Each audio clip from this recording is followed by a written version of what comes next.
You can't stop me now. Can't stop me now. My feet have come too far for you to tie them to the ground. You can't stop me now. Can't stop me now. Set my sights on where I'm going at. They turn it back around. You can't stop me. Well, good evening and welcome to Slate Coffee Shop. I'm Aeson Knight, and of course tonight is going to be a busy night. We've got two authors with us tonight. First up is Dr. Mark. How are you? I am well. Good. Now, you're working on a book. You've got a book out. Tell us about your new book. The book is called Coherence Revolution, and it actually goes with a 6-week online course. They're sort of together. And the Coherence Revolution is really about my journey through stress and anxiety and some of the things that I did to change my life around, and my experience, and then going through a whole process that I can help people to deal with stress and overwhelm in their own lives. Right, and to be recreating their own reality. You know, it's really all about setting a new point for stress. You know, one of the things I talk about in the book is that anxiety or overwhelm can almost be like an addiction, because your body gets so used to it that it almost expects it. And that your neurological set point for stress is almost set, because what happens is you start to think about certain things, it produces chemicals that cause stress, and then your body reacts with anxiety. And when you've got anxiety, you think, and when you think, it produces more chemicals, and it just keeps going, and it becomes your set point. It becomes almost like an addiction. So in the course, we talk about tools such as heart math, which is a means of the way you breathe and using your emotion and using visualization. The idea is to create a new set point for your emotional stability, and you start to practice the emotions that you want to feel in the future. And as you start to practice those emotions, they become your set point, and it becomes your new neurological pattern. And so the idea is you start to practice the life that you want to live. And as you practice it, it becomes more familiar to you. And as it becomes more familiar to you, it becomes more attainable. And that's really what this is all about, is living the life you want to live. Right. And because, you know, a lot of people don't get this, but there are people that live on stress. That's right. Okay. They live on caffeine, nicotine, and that 5-minute boundary. They've got to be thumping all the time. And we're starting to see a large expansion of that in some of this thrill seeking. I think that, you know, the adrenaline junkies are really the stress junkies, and it's what can we put our bodies under. What have you seen changing within your online community? Because that's the other thing with this, is it's got the online community, which is different. What are you seeing with students as they come through with this class? Well, we did the beta test group. I started writing the book back in March of 2020. It was sort of a culmination of, we were sent home after we were just about to reopen our chiropractic clinic, and we were sent home because of the pandemic. The government locked us down for a few months, and at the time we just had no idea what was going to happen and how things were going to play out. And so I went home and I just started writing about all the things of my experience with anxiety growing up, and all the things that helped me, all the things that didn't help me. I revisited all of the books, all of the things that had helped me in the past. And I started to come up with a process. I started to come up with a toolbox of things that I could start to teach people. And so we did a beta test group last summer in 2021, and we put some people through the course. And you know, it's really all about giving people tools about how to use the world around you. So for instance, we talk about a state of coherence, which is a state of balance. It's a state of flow. And you can create that using your breath. You can create that using sound, using sight. You can use that using your senses of touch and taste and smell and digestive process. All of these things can get your body into balance. And so what happens is the 6-week online course that people take is, each week we dive into a different sense. It might be auditory, and we talk about different music and how it stimulates emotion. We talk about our visual landscape. We talk about the things we touch and the things we feel and human connection. We talk about the words we use, and week by week, what we're doing is putting together a plan so that by the end of the 6 weeks, what people do is they actually create what's called a daily time schedule. And in that daily time schedule, they talk about not only what they want to do on a daily basis from work and chores and all the things they do in their life, but also the emotions that they want to feel, because the emotion you feel in the morning of your work day is going to be different than what you want to feel at lunch or in the afternoon or when you get home or in the evening. And the idea is you create this process and this daily schedule for yourself, and you start to practice the emotions of your future. And I teach a technique called heart math. And heart math is about breath work. And that has been completely life-changing for me and my patients. And so as I take people through the 6-week course, they're learning this technique, but they're also learning how to use the world around them. And so by the end of the 6 weeks, you have this really customized process for yourself. And so as I've watched people go through the process, a lot of them were my patients, and they went through the 6-week process, and now I'm still in touch with them, 6 months later. You start to see how people's lives have changed, and how once they were overwhelmed with not being able to find time for things, not able to handle the stress they're under, not able to make good decisions, not able to deal with anxiety. Now they're starting to put their lives together, and they've got all of these great tools that now anxiety doesn't rule their lives. And that's exactly what it did for me. It's not about never being under stress. It's about having such a toolbox that it doesn't ruin your day. It doesn't ruin your month. It doesn't ruin your week. It's something that you now have tools to deal with it. And so it's really all about a self-regulation and learning how to create a new set point for your emotional self-regulation. Very interesting. Very cool. That's very much like Mel Robbins. Back in 2019, she came out with a planner, and it had 2 things on it that I had never seen in a planner, and I thought very interesting. Because I'm a happy planning boy. I love my happy planners. They're over there. There's like 5 over here. And one of them was a requirement to set a bedtime and a stop work time. If you were an entrepreneur, you had to set a time that you had to be done and a time for bed. The other thing was there was like this gas gauge, and it was like, how full are you or how empty are you? Yes, depleted. Yeah, depleted. Depleted or renewed. What you up today? What is going to take more energy away from you? That's right. I felt those tools, and I think I left those in my tools until I moved into the happy planners. They were in my custom planner because I have a real hard time finding a planner that can work for me. I work at midnight and I work in evening business. So most planners start at 5 a.m. and it's like 5 a.m. I've already like 800 clients by then, What's the deal?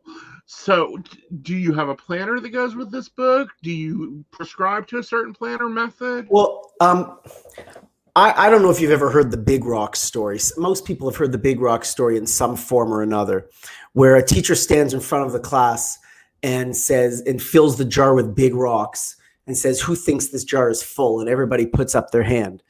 And then she says no, and she fills it with little pebbles, and they fall around the big rocks.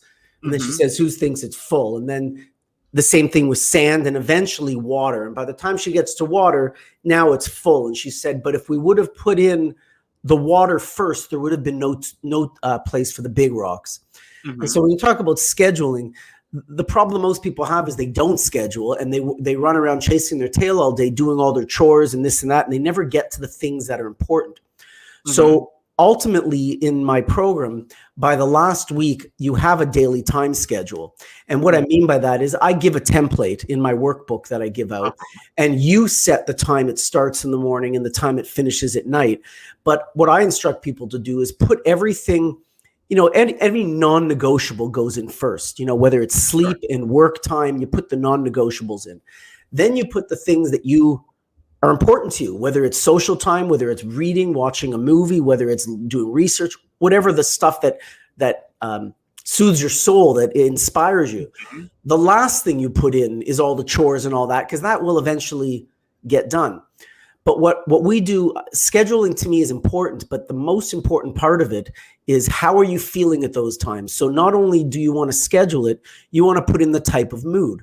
So for instance, if you say, I want to wake up and be in an inspired mood, then you can go through your toolbox and go, okay, I figured out that these type of smells in my infuser are going to lift my mood. This type of visualization, this type of music, this type of whatever it is that you need to do to lift your mood to that emotion. And then in the evening, you have different things. And in the afternoon, the idea is that your schedule is not just filled with things to do, but it's about how you're going to feel during that time. And then you start to practice that and you start to live that life. Because, you know, you look at people and most people are so desperate to get out of their lives and, you know, whether it's go on vacation or go somewhere else. And, you know, what you'll realize is wherever you go, there you are.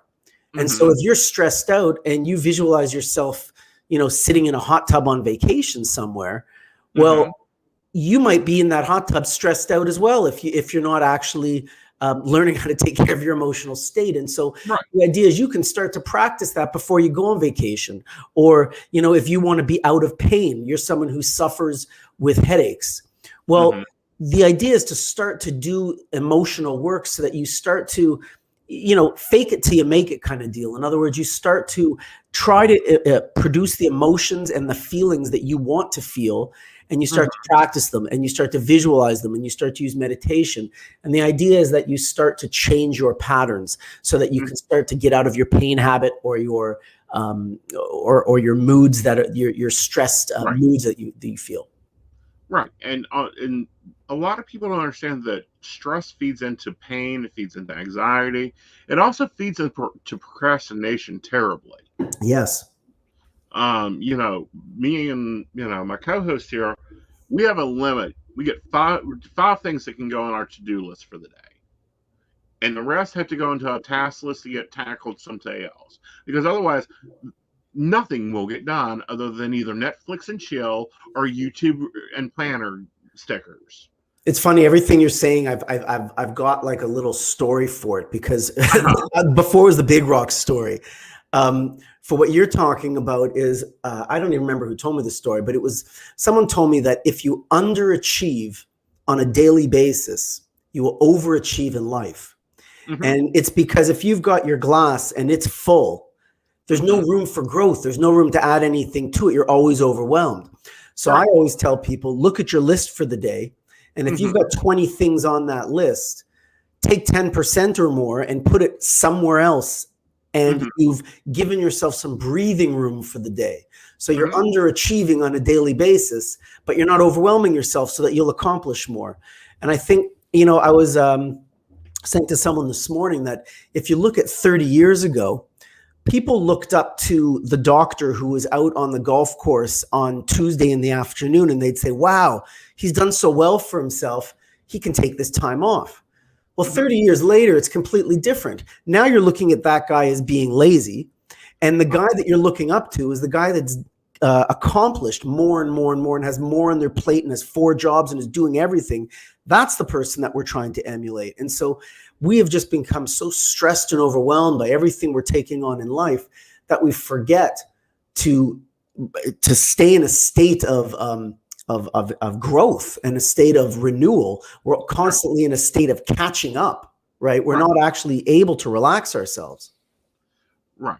And also I find that we're in a state, I think somewhere along the lines of the cell phone becoming part of the work life, when it was no longer the elite that had it, we lost the ability to set boundaries as a society of saying, nope, 5 o'clock, I'm done. That's right, because it's always with you. Yeah.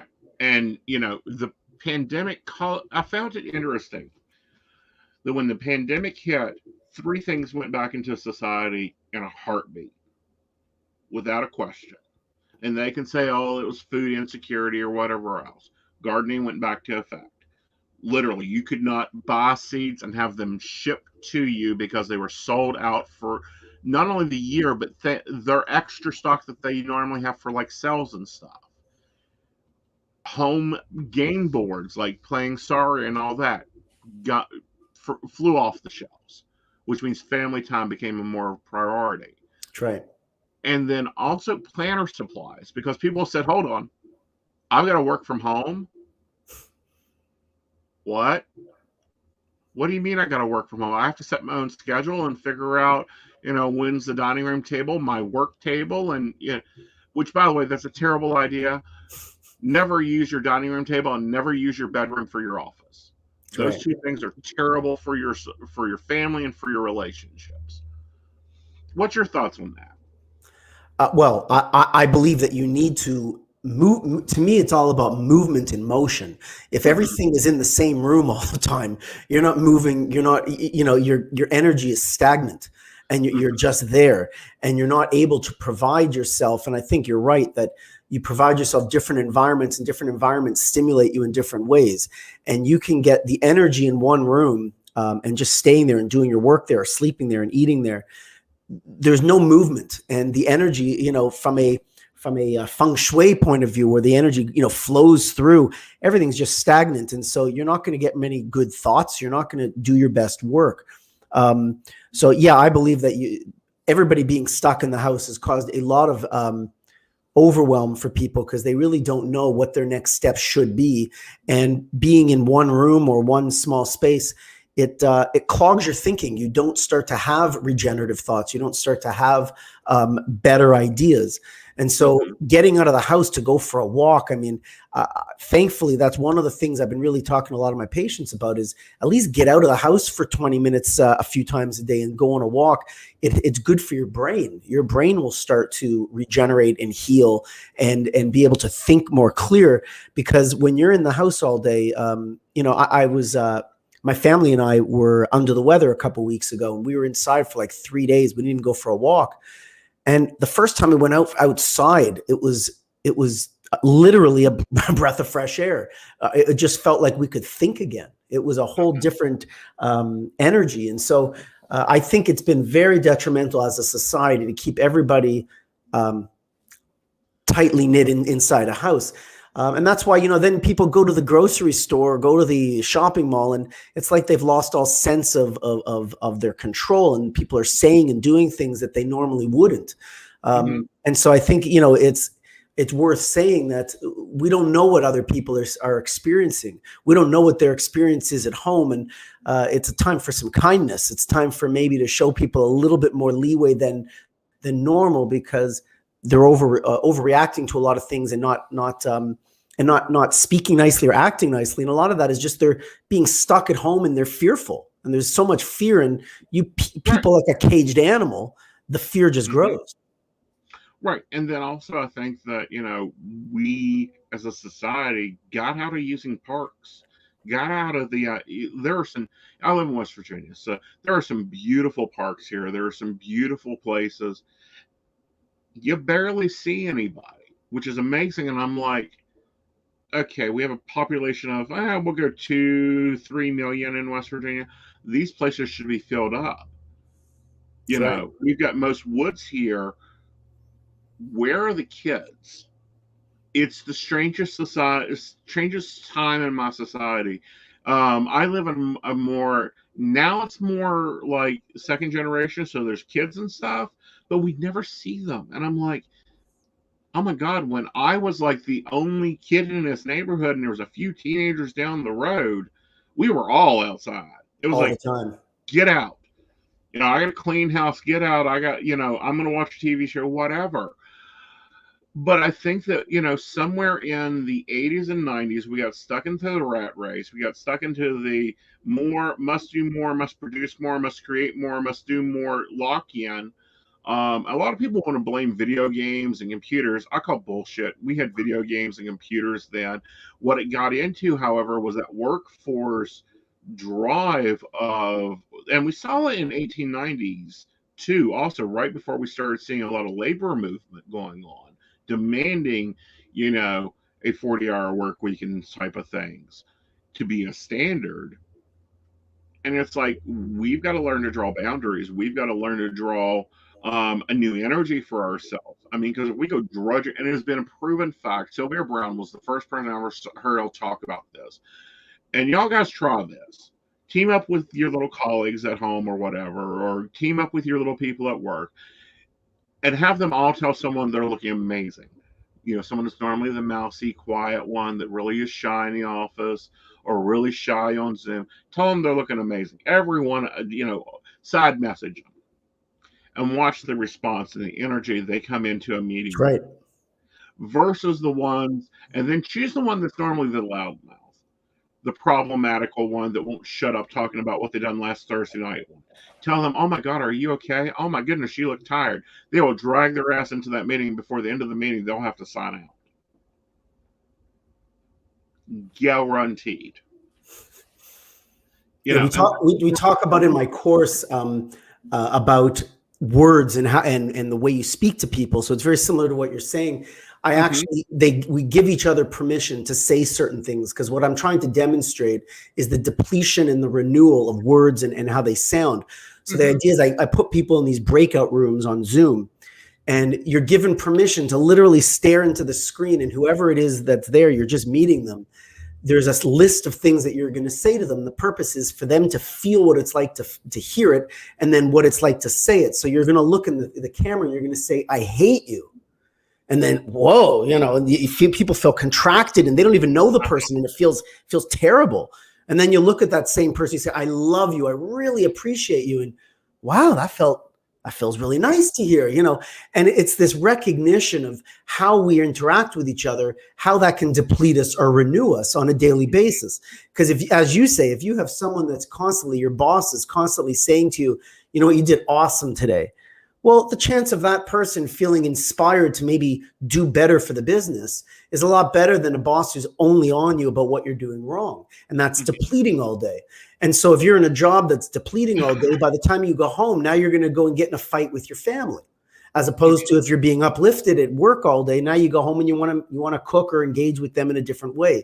So it's a perfect example of how you engage with people, and that it can keep you into a more coherent state, which means more balanced, more in rhythm. Yeah. And also editing people. I don't know how many times I tell people, no, you're not stupid. I don't want to hear that. No, you're not this. No, you're not that. And it's not only because of how I want them to feel about themselves, but I don't want that negative vibration in my airways.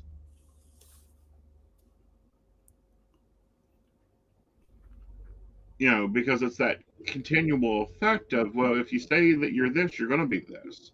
If right. you say you're that, you're going to be that. But you're also putting that vibration out to everyone around you. And even on a subconscious level, it's going to affect the other party. So if, I really like it. Seems like you're guiding me towards certain things. It's very funny. We haven't talked at all about heart math. No. Heart math is a technique that I teach, and it's about breath work and emotion. And the company Heart Math did some research on the human heart.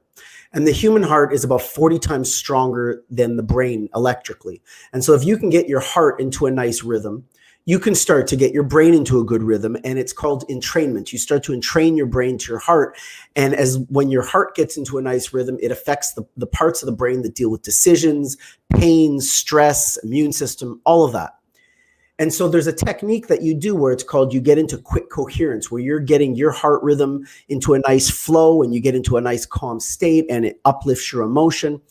And so they did this research where they had these cubicles, and there was 4 cubicles. 3 people had the technology where they were hooked up to a heart sensor on their finger. It was measuring their heart rhythm, and they were instructed to essentially get into this coherent rhythm and visualize it going out from their body towards other people. And so 3 of the people were instructed to do this. The 4th person was just instructed to sit at their computer with a heart rhythm on, but they didn't know the technique. They were told to just sit there and breathe normally. And sure enough, as the other 3 people got into a nice coherent rhythm, within a minute or so, the other person who was not doing anything, their heart rhythm got into coherence. And it literally, their mood, their energy resonated and affected that person. And so I look at it almost like a superpower, because there's been times where I've been out to dinner, and let's say the waiter has not been so kind, or perhaps having a hard time. You have an option to either call over the manager and complain about how bad a job this guy's doing. But sometimes I like to play with this superpower a little bit. And so I will sit at the the table and I'll do some breathing and I'll do some visualization and I'll visualize myself, sharing that energy out. And there was this one time the waiter comes over maybe 10 minutes later and goes, well, really want to apologize to your table because I've had this day. And he's just started to go into all the reasons that he had been a bad waiter, and he apologized. And so for me, I'm kind of smirking going, I think I had an effect on him. And so we definitely have an effect on the people around us. Our moods, our energy, the way we interact can affect those around us in a positive or a negative way. And so if you can work on your own emotional state, and you can get yourself into a coherent state, a coherent emotional state, you can start to affect those around you, which is very powerful when you're creating a community of people that are uplifting and supporting each other. Mm-hmm. So tell us how, now the book in itself can stand alone, but you've got a great class going on. Tell us how you get involved in it, where you get involved in it at. Sure. If my website is coherencerevolution.com, www.coherencerevolution.com /2022. That's the landing page we created for doing this podcast. And so any of your listeners, if they want to go to coherencerevolution.com /2022, they can actually get the book for free. They can download there's a code there and they can download it and get the free ebook. And there's also a code there to get 50% off the course. And so the course starts at the end of January, and there's about 4 other start dates that we've announced for the winter and spring. And so if you can't make the first one, you can sign up for one of the others. But right now we're doing a special for the podcast for 50% off and also the free ebook. So I really hope people will go and start to learn how to create more coherence and balance in their life and start to get rid of the overwhelm and the stress that they're experiencing. Because I think most people just find that it's a lost cause. There's so much stress and they're just dealing with it. But there are definitely things that you can do and different methods and techniques you can learn to get rid of the stress and the overwhelm. And so if that intrigues you in any way, I definitely invite you to download the book and take the course and, come join us on our revolution. Yes, and definitely. And it's a great course. The book's amazing. It has a lot of good techniques, a lot of good stories in it, and a lot of good things that I put into principle a lot of times, and you're not going to find anywhere else. Now, you can go and you can get Mel Robbins, and you can run over and you can get Tita Frog, and then you can read Who Shows My Cheese, and you can read like 40 other books else, or you can just go sign up for the course. And if they dive into the course, they're going to get coaching by me and the other people that are involved because we're a supportive community. If you want to change your life, this is really a non-threatening way to do it. And in 6 weeks, you can literally change your life around. Very much so. All right, Dr. Mark, thanks for coming on, and I'll see you later. Thank you so much for having me. Not a problem. All right, guys, let's take a step, and then we'll have Miss Susan up.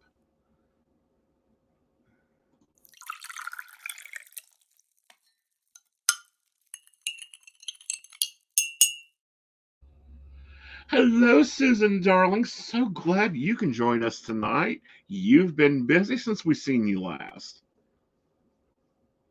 Susan, honey, you're muted. Yes, absolutely. Writing. There you have been.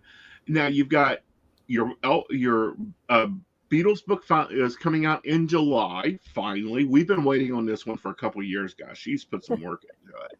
Tell us about that one. Well, it's called The Inner Light: How India Influenced the Beatles. So it took a lot of research. It's really about how India seeped into the Beatles' music, into their song lyrics, but also into their own lives, their personal lives, and how they really fell in love with India. And as a result of their relationship with India, the world fell in love with India through the Beatles. Yeah. Well, the Beatles did a lot of introduction, not only in music and opening up things, but also opening up India. Now, you got to see a personal eye of this of sorts. You were on personal staff with Maharaji. Tell us a little bit about that, what it was like. Yes, I was in Maharishi Mahesh Yogi. He was the guru of the Beatles. So I was in his various ashrams for 2 decades. and I was on his personal staff for 6 years. So I was definitely an insider in that world. And in fact, I wrote a book about it. This one, Maharishi and Me Seeking Enlightenment with the Beatles Guru, which is my memoir. It's about what happened to me when I was with Maharishi and what it was like to be in the presence of an Indian spiritual master, which people don't really understand that world. They don't know what it's like, or they have no idea Right. what we went Especially in through. America, where like ashrams are new, Yeah. past 40 years. We'll go 50 at most. What is daily life like there? Well, with Maharishi, it depended on what was going on. I mean, for example, he held these huge courses in Europe, and I was working in administrative different capacities in finance and housing. In fact, I ran this huge hotel. I was the hotel manager for this giant hotel in Interlaken, Switzerland, very fancy hotel called the Victoria Jungfrau. And so I was doing all different things in reference to these courses that Maharishi was holding. What he was doing is he was training teachers of transcendental meditation. And then those teachers went out and taught people meditation. So actually in Maharishi's lifetime, he trained 40,000 teachers, and those teachers went out and taught 6 million people to meditate during the man's lifetime. When Maharishi first came to the West, which was in 1958, 59, when he first came out of India and went to the West, the words mantra, yoga, ashram, karma, none of those words existed in the English language. People didn't know what any of that was. And then within 10 years, with a little help from his friends, the Beatles, these became household expressions, and transcendental meditation became as generic as Kleenex. Right. And today, 50 years later, there's yoga studios everywhere. Meditation is commonplace. People want to learn to meditate. And so really the Beatles and Maharishi changed the world. And they did. They changed a lot of culture. They changed a lot of viewpoints on it. They changed a lot of thoughts and ideas. Like even Aeson the past, 2 months has been playing with yoga. YouTube is wonderful for yoga. What was some of the things you saw in that? And you talk about this in the memoir book, and that's what I'm trying to get you to kind of throw some tidbits at. Some of the things you saw occur, some of the things you saw occur culturally, going on during that time. Well, the Beatles going to India was a huge revolution, really. I mean, they went to India, and they had been just the center of attraction for so long, and Beatlemania was in full force for a long time. And then they stopped touring. They stopped doing concerts in 1966. And then once that was done, they went into the studio and started making records. But it was still, people were still very influenced by the Beatles, even though they weren't singing them. Beatles. Pardon me? People are still being influenced today by the Beatles. Absolutely. So, they went to India, and a couple of them, John and George, they were more into the whole meditation thing. And they were looking for the answer, which is like so naive and ridiculous. And John thought that if he would go up in a helicopter with Maharishi, the reason he volunteered to go up on the helicopter is because he told Paul, I thought he might slip me the answer on my own. He says, I thought he might slip me the answer on my own. When he went up in the helicopter with Maharishi, he was going to give him the secret. And John thought that there were about 70 people on the course with them in India, in Rishikesh, India. And John thought that a lot of those old timers that were longtime disciples of Maharishi, that they knew the secret, but they were holding out on him. Believe it or not, they were so naive, and they thought. And then Paul, Maharishi, what about the Indian rope trick? Is that real? Can they really do it? Can you why don't you invite a faker over to the ashram, and we'll take a picture of it, and we'll do a film of it, and then you'll be on the news at 10. Uh-huh.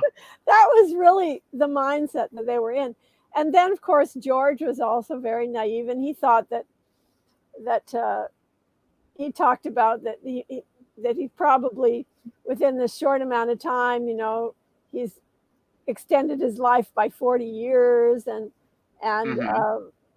he talked about the immortal saints that were living in the Himalayas, and they had great expectations as to what was going to happen to them in India. When really all that happened to them is they went into deep meditation, and they had the meditation experiences that all of us had. And it was very profound. It was a profound experience. Ringo only stayed for 10 days. The reason he was only there for 10 days is because his wife, Maureen, was terrified of the insects at the ashram. And as a matter of fact, there's a legend. Paul said that one fly kept her hostage for hours until Ringo could return to the bungalow. And Ringo, my question was, did Paul order extra ones to be brought on? Because she's famous for being terrible when they were working together, like a very terrible controlling spouse. Did he order those from India to be brought to the studio to keep her away? To keep who away? To keep her at bay. Who? Ringo's wife. Oh, Maureen? Yeah. No, I never heard about that. Oh, yeah, because she would always be very controlling over Ringo and some of the PR stunts and all the other stuff that would go on. Almost as bad as Yoko Annie was a very big influence on Paul. So I was always wondering, I'm sorry, I am the type of person, that takes care of that obsessive spouse, not a problem. So Maharishi, what do we have to do to arrange for those to be over in here, here, and here? Yeah, so Ringo, when he went to India, he took one suitcase of clothing and another suitcase of Heinz beans cans. And the reason was an entire suitcase of Heinz beans. And the reason was the food in India, he couldn't handle it. And he had peritonitis as a child. So really, there wasn't much that he could eat. So that was, and then what happened is Mal Evans used to sneak in eggs for Ringo to eat.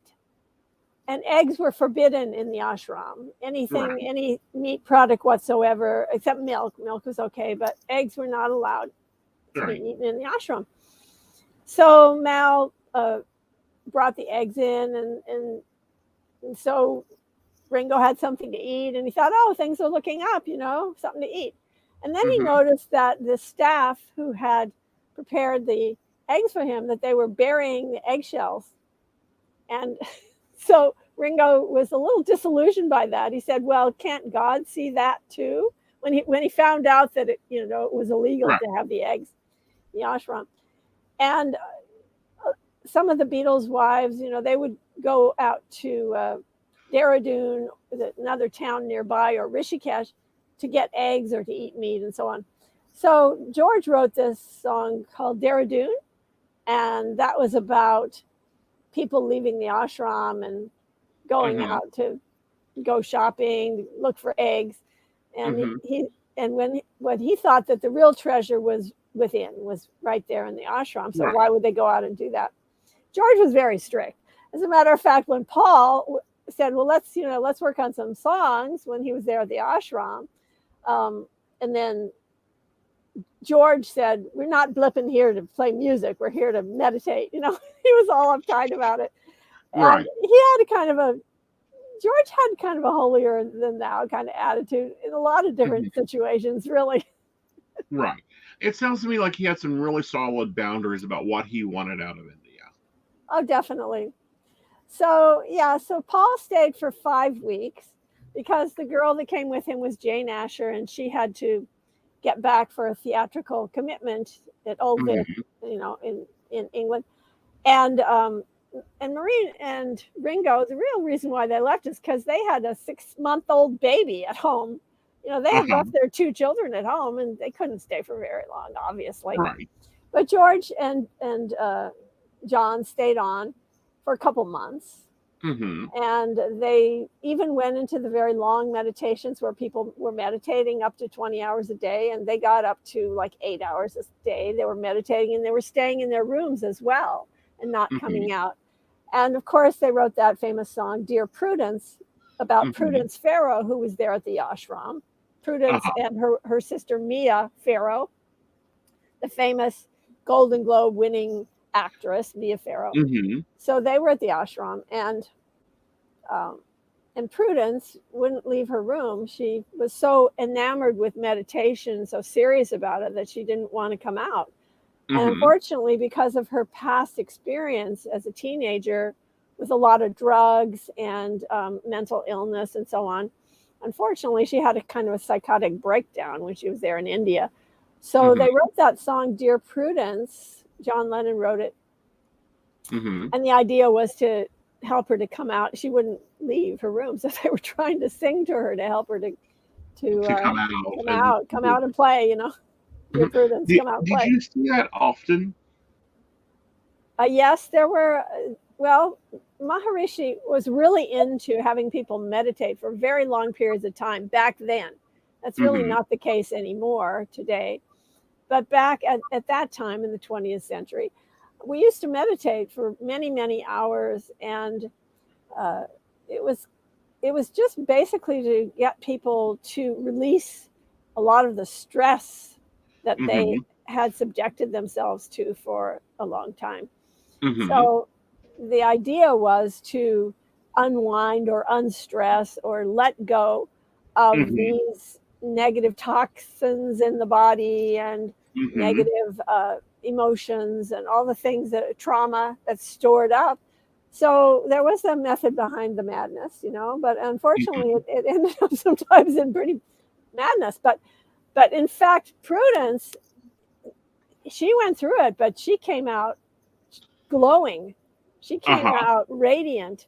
It was a dark night of the soul for her, but by the end of the course, she was in a fantastic place, and she went on to have a wonderful life, wonderful family, and getting PhD and teaching Sanskrit, teaching yoga, and all the things that she does. Very productive life, very happy life. And continues to do a lot of good work, continued on things. Susan, tell us about your new book, Why I Let the Dog In. Your prosperity book. Prosperity Meditations. This is a book that is just coming out this weekend. And this book is filled with guided meditations, affirmations, mantras, prayers. It's a book that can change your attitude instantly about money and help you to be prosperous in all areas of life. Not only monetarily, but also prosperous in health, in happiness and well-being.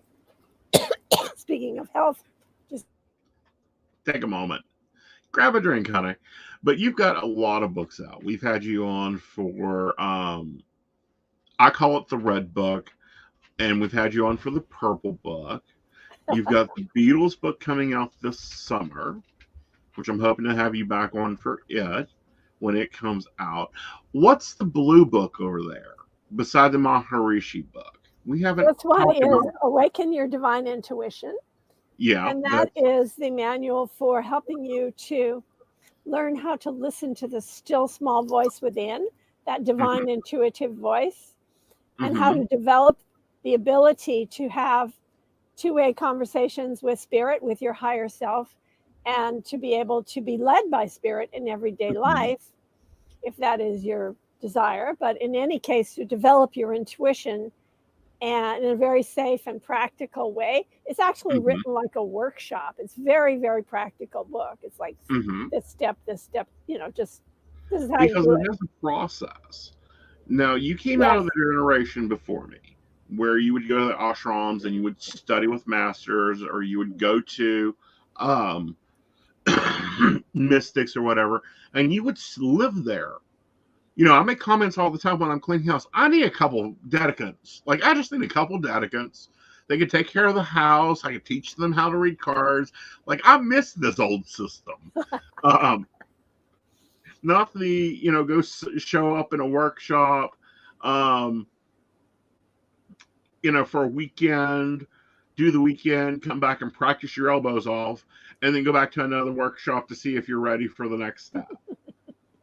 How have you seen the cultural change from the Eastern perspective in the Maharaji times to now? I really feel that we were like pioneers back then. Mm-hmm. We had our scythes and we were slicing through the jungle. Mm-hmm. And what we were slicing through the jungle to attain was to lift the consciousness of the world. And I believe that we did that. Mm-hmm. We did that through a lot of meditation, not only in Maharishi's camp, but in many different spiritual teachers who came to teach meditation during the 20th century and beyond. Mm-hmm. And as a result of that, the entire world has lifted in its consciousness quite a bit, which is evidence in the fact that in the 20th century, there were 100 million people who were murdered in world wars. Mm-hmm. That's a lot of people. Yeah. And nothing like that has occurred in the 21st century. Yeah. So what we're seeing is a different world. We're seeing a world where people are more peaceful. I know people are going to disagree with this, but if you actually looked at the statistics in reference to what's happening in the 20th century as compared to the 21st century, you'll see that this is a more peaceful world and a higher consciousness world.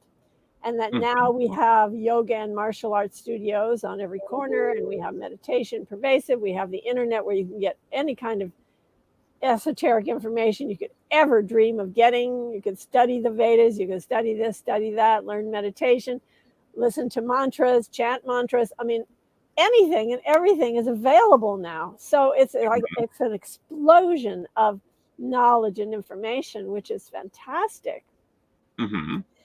Now, I think it's now up to individuals to make a choice as to where they're going to place their attention in this wealth of knowledge. What pieces, what are you going to focus on since you have this available to you now? Are you going to take a path in the direction of spirituality and of awakening consciousness? Because it's available to everyone now. Right. It isn't like it's hidden in a cave somewhere. You can actually get it. Yeah. You don't need a helicopter anymore, or to go trucking through the Andes on the back of. Good idea to do that, though. I actually have a travel business, a spiritual travel business. For example, right now, a couple of my clients are down in the Andes with this fantastic spiritual guide named Malku, who takes my clients on amazing adventures in Lake Titicaca, Machu Picchu, the Sacred Valley, all these places. And, there's nothing like actually going to some of these sacred places and visiting them. So that's the reason why I have my travel business, which is divinetravels.com. Right. And that's different than, say, like in the 60s.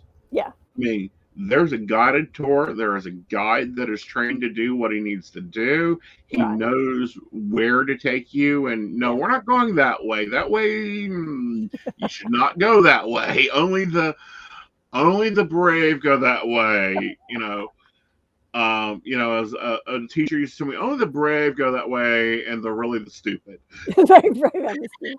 Yeah, it was the hippie trail back in the 60s. There was the hippie trail over the Himalayas, and people would go to Lama Govinda's place up there, and Timothy Leary was there, and all the, Allen Ginsberg and all of them went up there to Crank's Ridge, which is in northern India.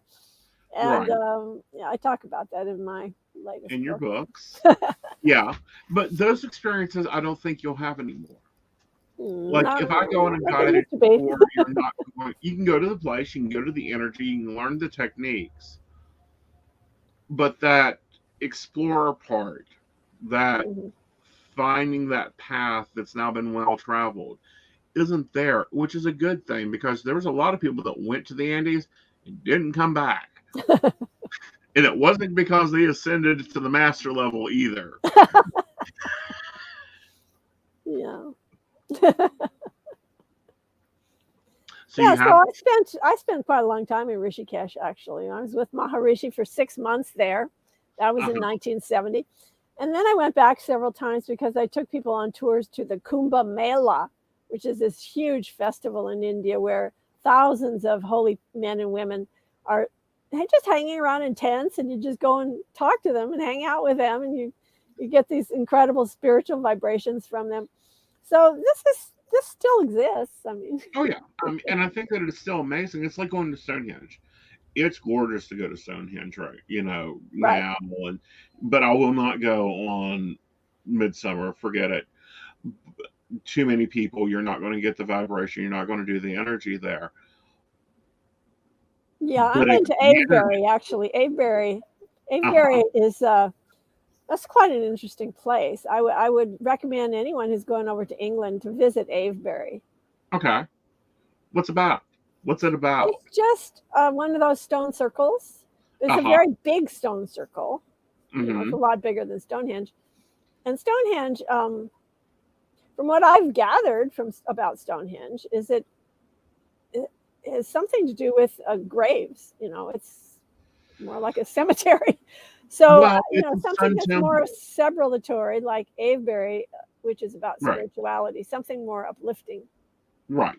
Um, Stonehenge is a sun temple, and as we notice with the English churches, they always put the graveyard around their temple, around their churches. It's one of those things the Christians just couldn't wash out. Yeah. So that's why they're finding graves at Stonehenge. But for me, I want to go at Stonehenge at like Yule when there's nobody there. And you can make an Yeah. appointment to go there early in the morning, for example, before it opens.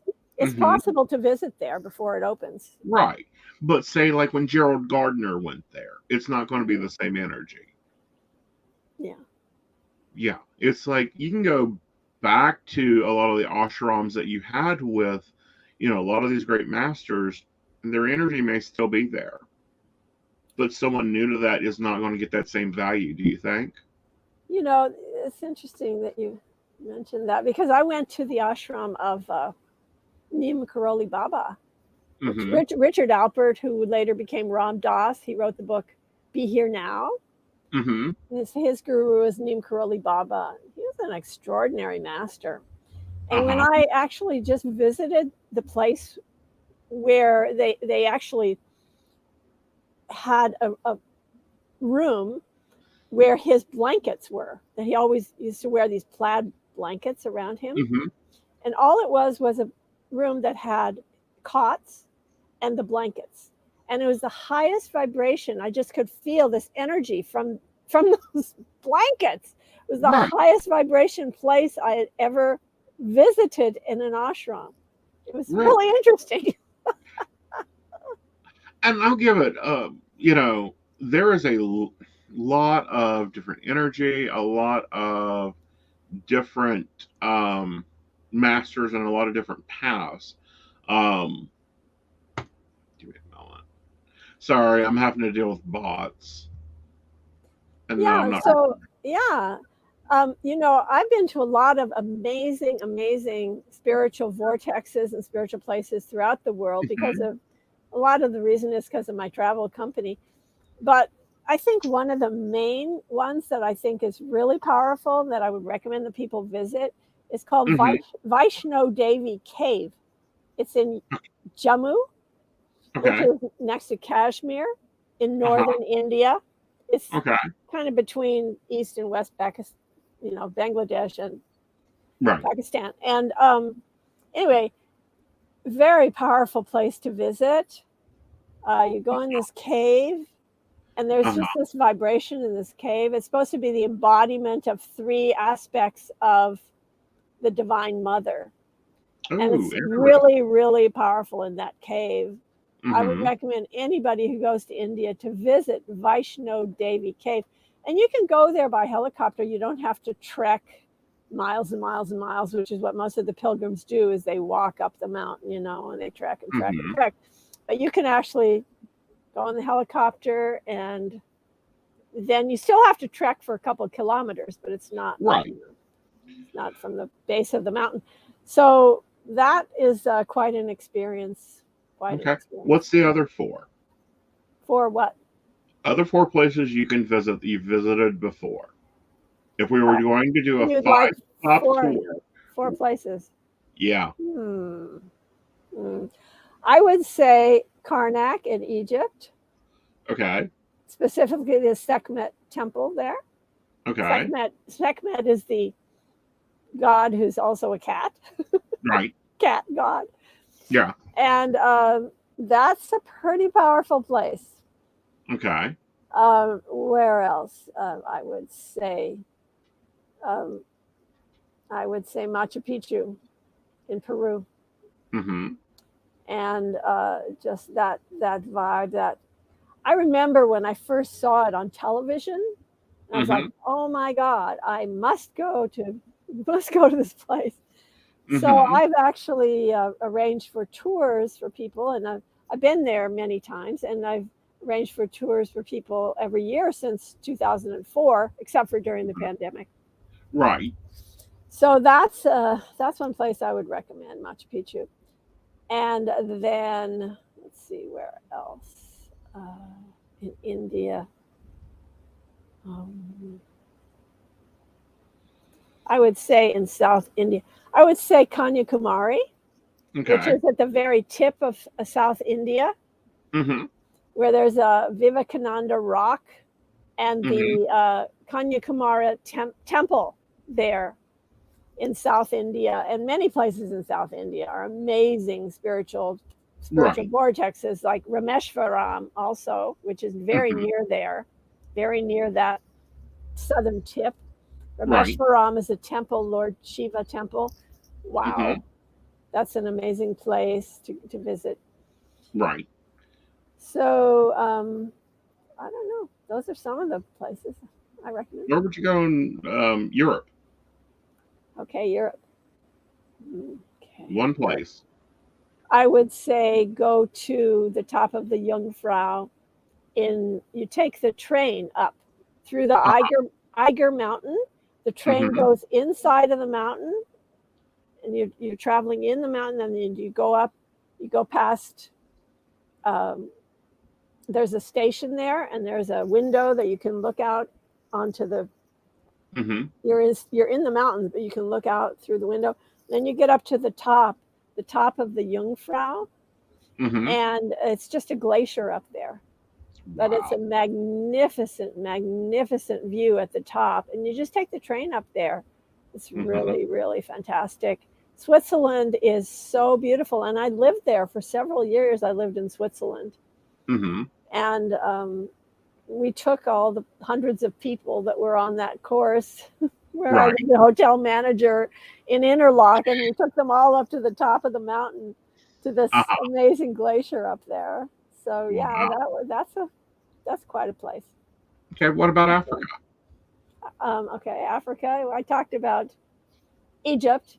I haven't been to other places in Africa. Have you been to Australia? I've been to Israel. I'd say the Galilee Sea of Galilee. That was a powerful place to visit, the Sea of Galilee. Going out on a boat there. And also the Masad, and I walked up to the top of the Masad. It's kind of a pilgrimage that you go on. And also I guess it's the Dead Sea. Where it's so much salt in it that you just kind of float on it. That it's the base of one of the original oldest oceans. That's the leftover water from it. Which is so weird to think about, that whole desert area. You have Egypt and Israel and the Middle East in general being ocean filled. A lot of things are ocean filled. Yeah, Places in America are ocean filled as well. yeah, like Salt Lake, yeah. Salt Lake City, the dead. Well, they say that eventually, oh, what is that? Death Valley is just going to be a river again, which is so weird because they get so little rain now. Well, things change. Planetary changes happen all the time, and the world was different, and now it keeps changing. What's your thoughts on the pandemic? How do you think Wow. it's changed our culture? Oh my God. Yes, it has changed our culture profoundly, obviously. And I have to tell you, it's been very challenging for a lot of people. But it has made them more introspective. I have to always agree with that as being a good thing. If people are more introspective, it's kind of a enforced meditation or something, where Right. people had to stay isolated. So that in that way it was good. But I noticed Mark was talking about how people really haven't been getting enough exercise, which is not going outside. That's not healthy. Right. And kids, you were talking about earlier, you were talking about how the kids aren't outside, which is really not healthy. No, that's not healthy at all. I mean, That was going on before the pandemic. When we were kids, we were always outside playing, playing tag, playing whatever, and that is just not healthy. It's become this device that people are staring at. It's just amazing to me. I mean, right. I'm on a plane, right? I'm on a plane. And as soon as it hits down, everybody's like, they're so addicted to their ridiculous device. I mean, what? I don't get it. I mean, I don't participate okay. With 5G, in it, so honey, they're not going to have to turn off their phone. They can use it while they're in air. I'm sorry? With the new 5G that's being deployed, they can use it in the air. Oh, God. So they won't go through that addiction. Well, that withdrawal. They'll just continue their addiction throughout the entire flight now. What do you think Maharishi would say about the state of the world right now? He would say something good is happening. He would say that he would be very proud of the fact that his vision of what he saw, which was a world with greater peace, he would be very pleased to see the fact that there haven't been very many wars, and the wars have not killed very many people. Right. He would be thrilled. He would be very proud because he realized that all of his efforts of training so many people to meditate and encouraging people to meditate and teaching people about meditation, that really has come to fruition. And he'd be very happy to see so many places, including on the internet, that people can meditate now. Right. Learn to meditate. Well, it's like the first time I heard of transcendental meditation was on Art Bell. Oh, okay. And this is when he done that experiment where he had all these listeners take like 5 minutes of to go into meditation state, and he explained it. What I don't remember the person he had on. He always had interesting guests. It was actually inspiration for this show. And they done like 5 minutes, and then they pulled in the data, and like crime went down throughout the world. This was during, I believe it was, what was before Desert Storm? Something Eagle. Iron Eagle or something. Like that even slowed down. So transcendental meditation really does affect not only you, but everybody else. Now, your newest book, the book on prosperity, a lot of people hear prosperity, they think money. Oh, it's a book about how to improve my money. That's not how prosperity is. I mean, I've met very, very rich people. They are miserable. Yeah. More money, more problems. Yeah, right. More complications. So it also teaches about, abundance in health, prosperity in your health life. What else does it talk about? Yeah, well, the chapters are well, the parts are unlimited thinking, then unlimited good, unlimited health, unlimited love, and unlimited planet. Those are the different parts of the book. And in unlimited thinking, it's about prosperous awareness. Money goes where it's welcomed, prosperous empowerment, prosperous happiness. And then in unlimited good, it talks about the pathway and purpose, manifestation, career, home, automobile, lifestyle, and bank account. Then in health, prosperous physical health, prosperous mental health, and prosperous spiritual health. And then in love, unlimited love, self-love, life partner, and relationships. And then in unlimited planet is prosperous world and prosperous peace on earth. Very cool. Yeah, Very so cool. it's just, and the subtitle is prosperity meditations. The subtitle is everyday practices to create an abundant life. Right. So it's about having an abundant life and having an unlimited consciousness or prosperity consciousness is really the basis of it. And it is. It's a really good movement. It's a very good usage of it.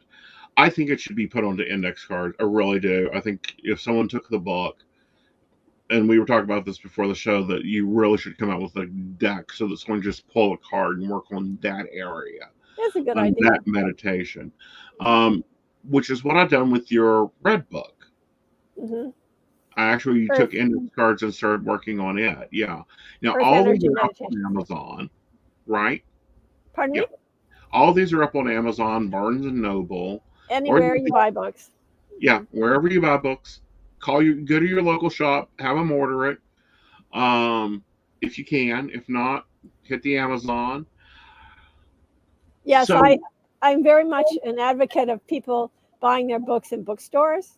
We should support local businesses as much as we can. Right. So call your local business, or drop in, or call your local bookstore and have them order the book, or they might. If you have one, that's the hard thing. Is like, I'm in West Virginia. We live in the sticks. If it ain't at Walmart, we got to order it. Unfortunately, that's just where a lot of the things come. So I'm always like, check out Amazon, get it there. Yeah. Or you can get it at Walmart.com or Target.com. I know I saw this one at Target.com the other day when I was looking around. Very cool. I hate to say that, but that's a move up.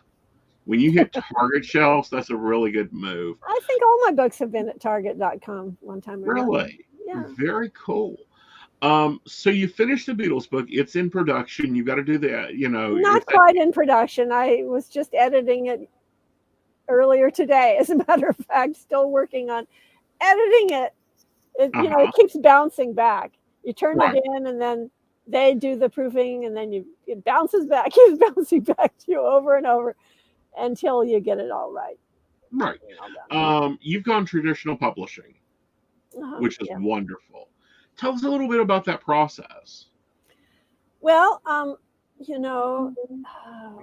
way back when my first book was, when I wrote my first book,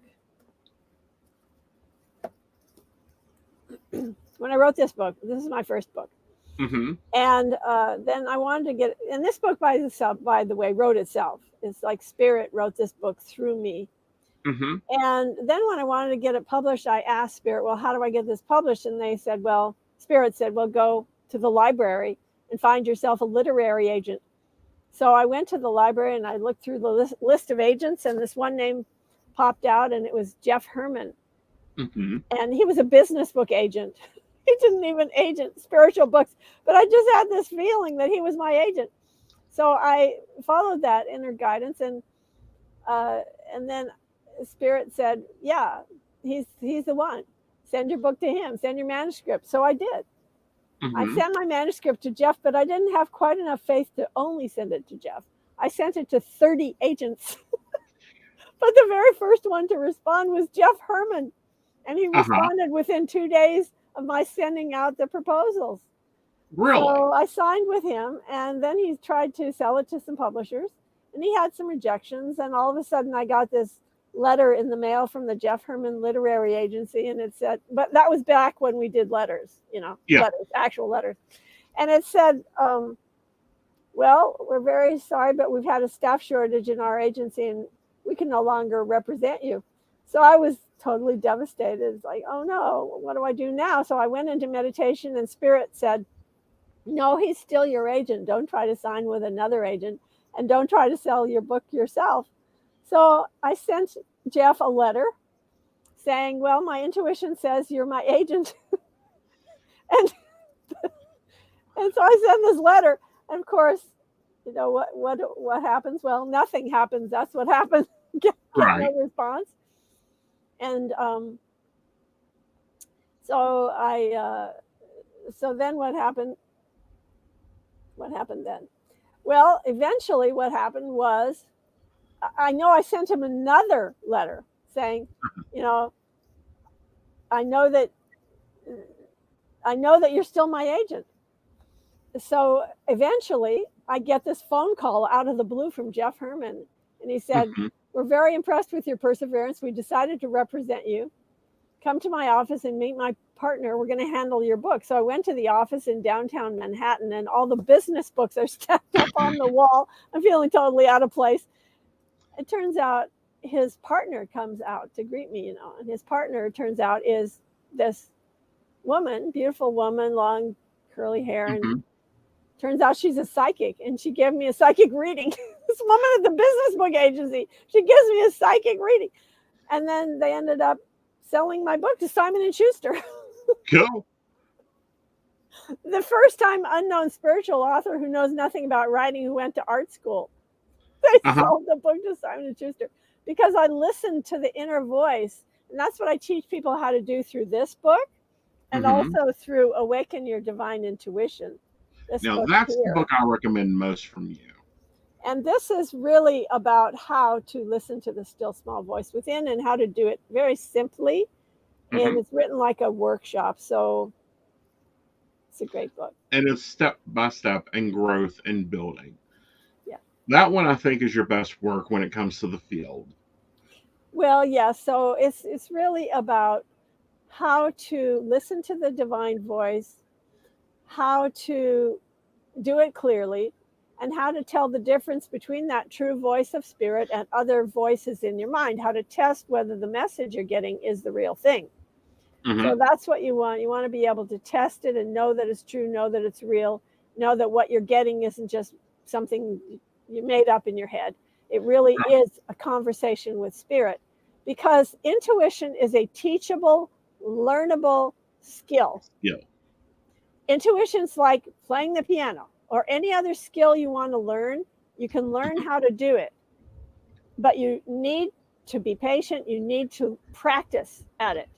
You're not going to be able to play Bach's concertos the minute you sit down to play a piano. It takes time to learn, and you're going to make a lot of mistakes at first. Same thing with intuition. You'll make mistakes, and that's okay. It's a process of learning. But if you practice at it and do it on a daily basis, you're going to get really good at it after a while. And it's really about starting a dialogue with spirit. When you're deep in meditation, you know, people go into meditation and it's a very passive experience for most people. They go into a meditative state and they feel calm and peaceful, and then they come out of the meditation and that's it. Right. What I recommend people do is when you're in that deep meditative state, that's the time to do something that normally people do not do, and that is ask. Everything I teach is based upon one principle: ask and shall be given unto you. So ask a question, ask for guidance, ask for inspiration, ask to be lifted, ask to be healed, ask for a spiritual lifting. Ask and you will receive it. Right. And then start that dialogue. Start asking the question and then receiving the answer. Ask and receive, and you'll receive the answer in one of three ways: either seeing a visual experience, hearing some words that come into your mind, or that gut feeling. So those are the three ways that we receive messages from the still small voice within. Now, can we take a moment here? Because I run into this a lot with my students. I run into them, they're like, I can't meditate. And I'm like, either A, you're not listening to the right music, And they're like, what do you mean? I'm like, well, example, I have a very thumpa brain. So, like, if I really need to go deep meditation, I turn on Black Sabbath's, War, or, some other very high beat thumpa music. Or two, you're not getting to what I call through the fog of what I call getting through the fog. And that's when, like, it's like, what am I cooking for dinner? Is that the cat? Did the mailman run? You really messed up on, the minutia that sets in the back of our mind and just is waiting for an audience. Right. To get to that point of silence and cohesiveness, brain. What's your advice for students? Well, that's the reason why I wrote these last 3 books that I've written: Prosperity Meditations, Earth Energy Meditations, and Third Eye Meditations, and also Instant Healing, by the way. Yeah. All of those books have guided meditations in them. And guided meditation is the easiest way for anyone to meditate and to cut through any of those problems that you're talking about, any of the blockages, beliefs, ideas, and also monkey mind, whatever the problem is. Guided meditation is, I call it the do nothing program. Do nothing and less than nothing. And the less you do, the better experience you have. So through either reading it out of the book, reading the guided meditation in the book, or I definitely recommend that when it comes to a guided meditation, that you actually speak audibly that meditation, you read it audibly onto a device, and then you sit comfortably in a chair and get really comfortable and turn on the device and replay your own voice guiding you into meditation. Close your eyes and allow yourself to be guided into meditation by your own voice. So that is a great way to meditate. No fuss, no muss, no bother. You experience deep meditation that way. And all of these books, these 3 most recent books, Prosperity Meditations, Earth Energy Meditations, and Third Eye Meditations, all of them have wonderful guided meditations in them with various themes, whatever it is, whether it's health, prosperity, Earth Energy Meditations. A lot of that is about how to not be drained, how to not be affected and influenced by your peers, by psychic vampires, and so on. Third Eye Meditations, a lot of that is about being able to develop your intuitive ability and spirituality. So these are great methods for guiding you into meditation. And both of these books are on audio book as well. So you don't even have to make your own. Right.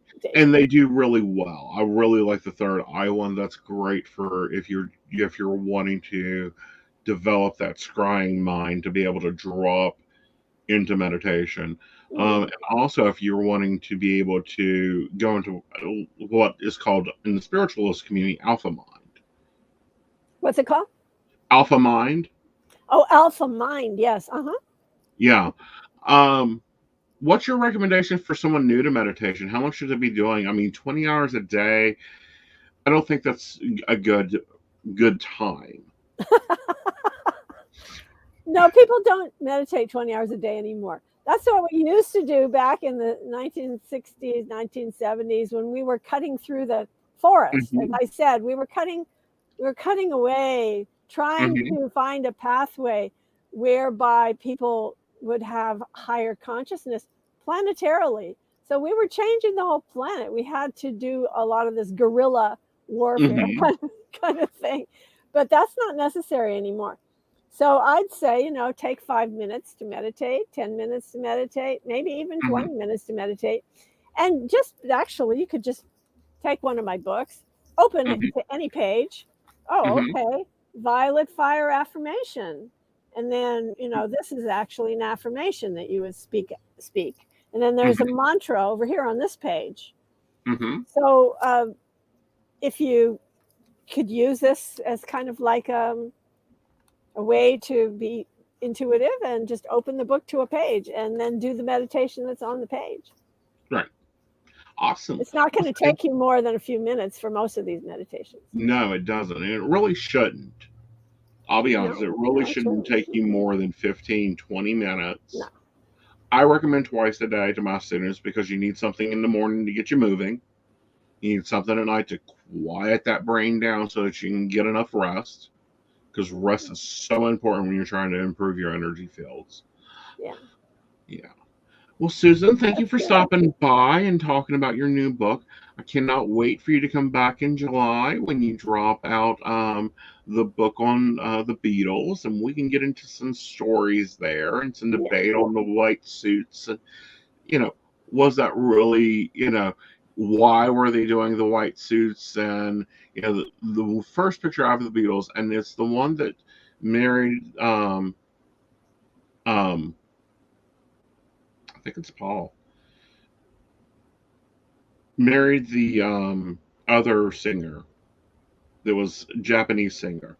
Was in white, and they were doing some community hunger strike over wars and stuff. And it was the news footage from then.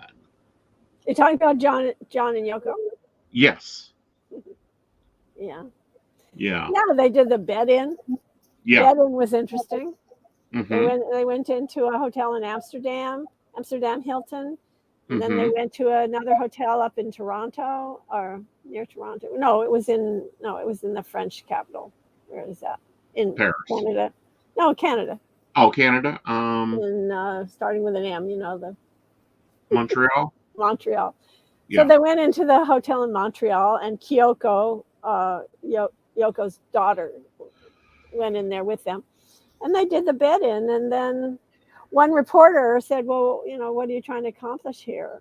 And John just blurted out. He said, give peace a chance. He just said that to a reporter. And then he thought, oh, well, that's the title of the song. Let's write a song. Yeah. So then they created that anthem, Give Peace a Chance. And Tommy Smothers played the guitar on it, of the Smothers Brothers. And Timothy Leary was chanting on it, and his wife. And there were some Hare Krishna people from Toronto that they came up and they were on it, on the record.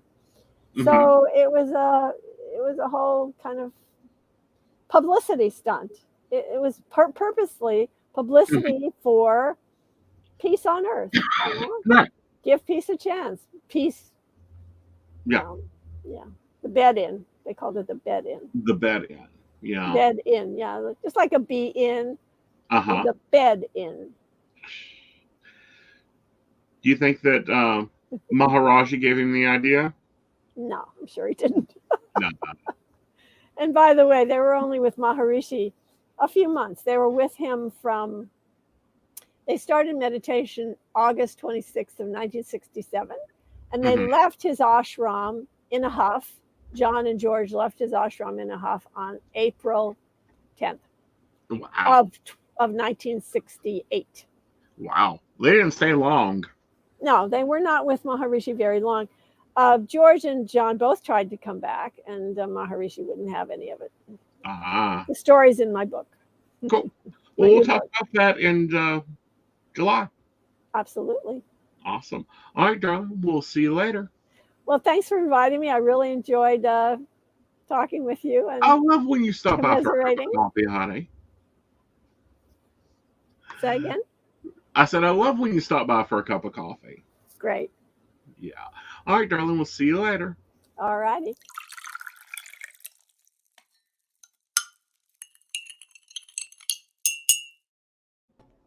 Well, hello, Joe, darling. Your seat's been busy tonight. It has been. It has been. Two really awesome authors. One we've had on before that we definitely love. Right. And then Dr. Mark, his stuff sounded absolutely amazing. It is. He has a great course going on. I've been watching him over here.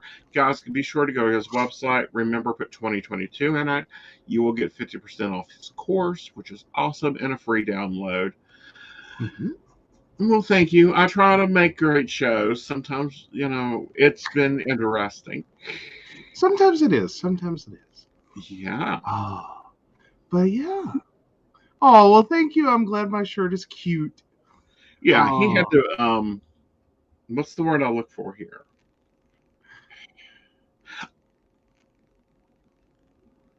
Yeah, Aeson cut his hair. Um, Yes. what's the word? Argue for? I did not argue for a shirt. But now Christmas presents did get exchanged because certain things fit other people better Uh huh. than yeah. Yeah. So yeah, no. But yeah, it all worked out in the end. We all got stuff we wanted. It just was like, I think someone might have scrambled some tags. No, what I'm talking about is the Hawaiian shirts. You've been having to lobby for those for a while. Well, we've been looking for Hawaiian shirts for a while. We haven't really been able to find those for me. Uh huh. So yeah, that's been a struggle. Like West Virginia is not the capital of the Hawaiian shirt. It's really hard to find here. That's okay. That's okay. We can order them in. Maybe they'll send fresh pineapples and cognac with them. I know, right? I think it's a great shirt. But yeah. Yeah. But no, it's worked out great. It's been really comfortable. Right. But we're gonna have to get more because they're delicate wash only, and this is literally because we don't have like boobs that we put in bras. The only delicate that we own.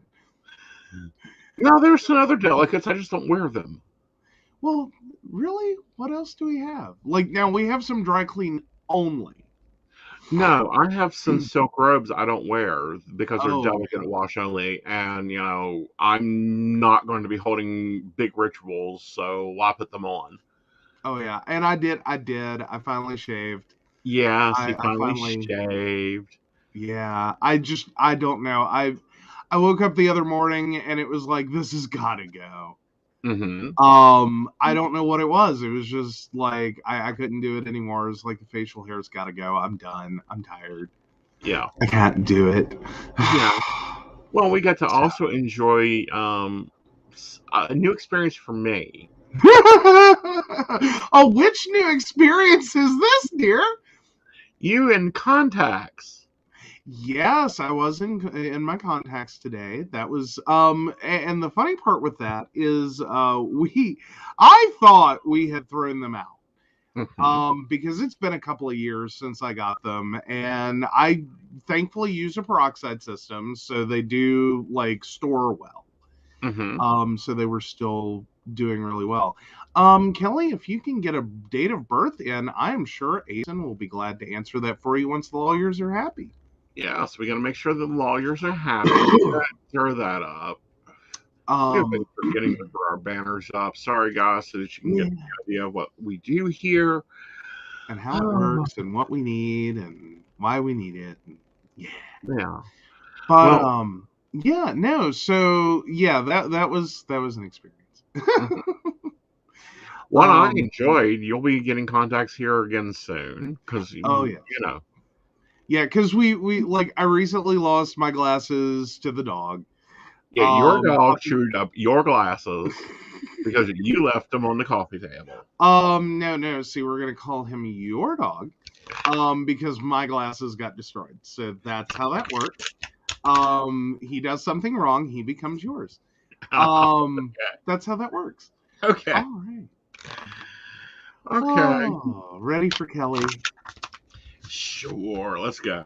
Alrighty, Kelly, May 23rd, 96 is Dominex, my next lover. And hi there, Kelly. Yes, and double yes. First up out of the gate, we have the Empress here showing that it'll be a nice, profitable relationship. Then we have the Lover's card. Hello. We know what everybody knows what this card means. Fun, fun, fun. And of course, we have the Queen of Swords, meaning you need to make sharp decisions and make sure you're comfortable with it.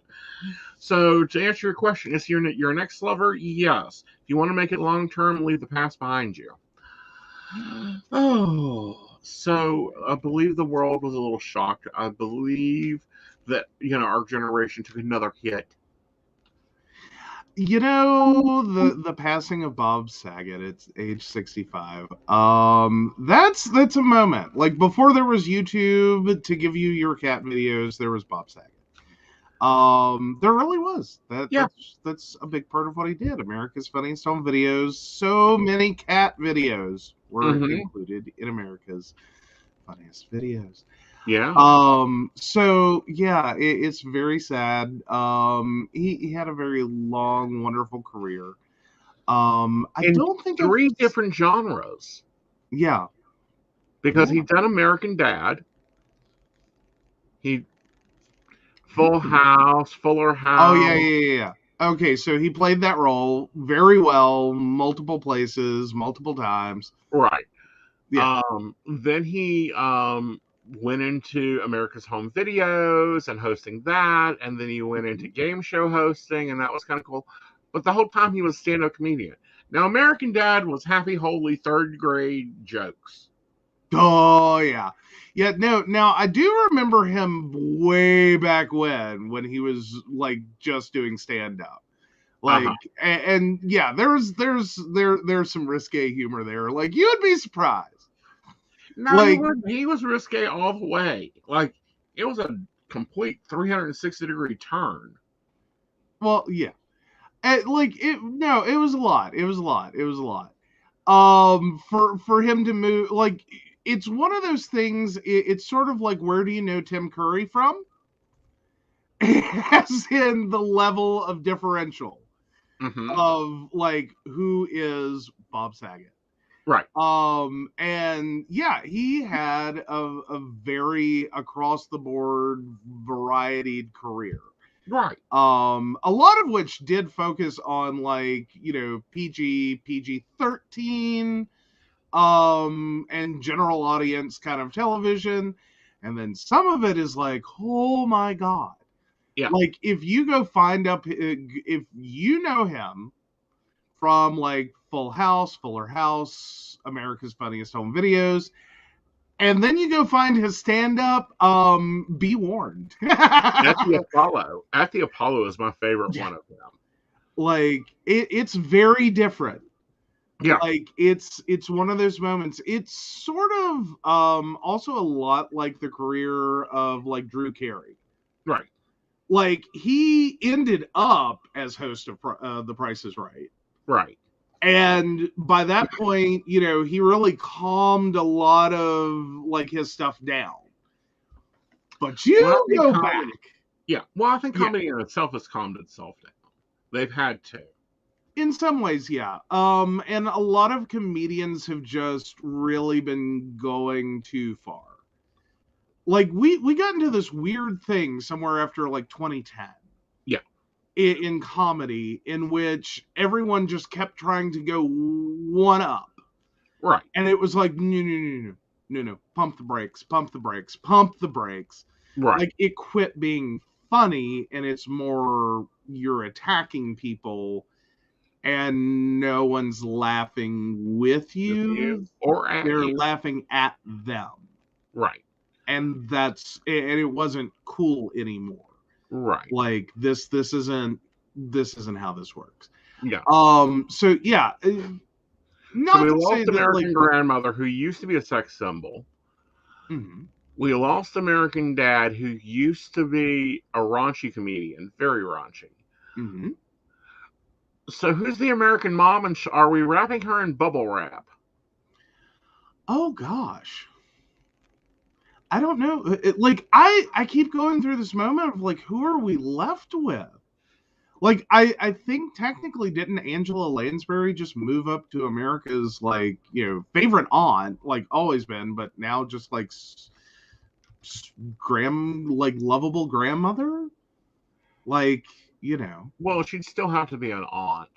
I'm sorry, Angela Lansbury, who is still working, by the way. You shocked me the other day by telling me that she was still working. I shocked you when I told you she wasn't dead. Then everything else after that was just like, what? It's like, yeah, she's still working. Like she didn't just like, drop off of the face of the planet sometime after, that knobs and broomsticks. Well, no, a little more modern than that. She's done a lot since then. Well, Like yeah, she's been voice acting a lot. right. And Like she's done a lot of voice acting. She's also done some really good movies. right.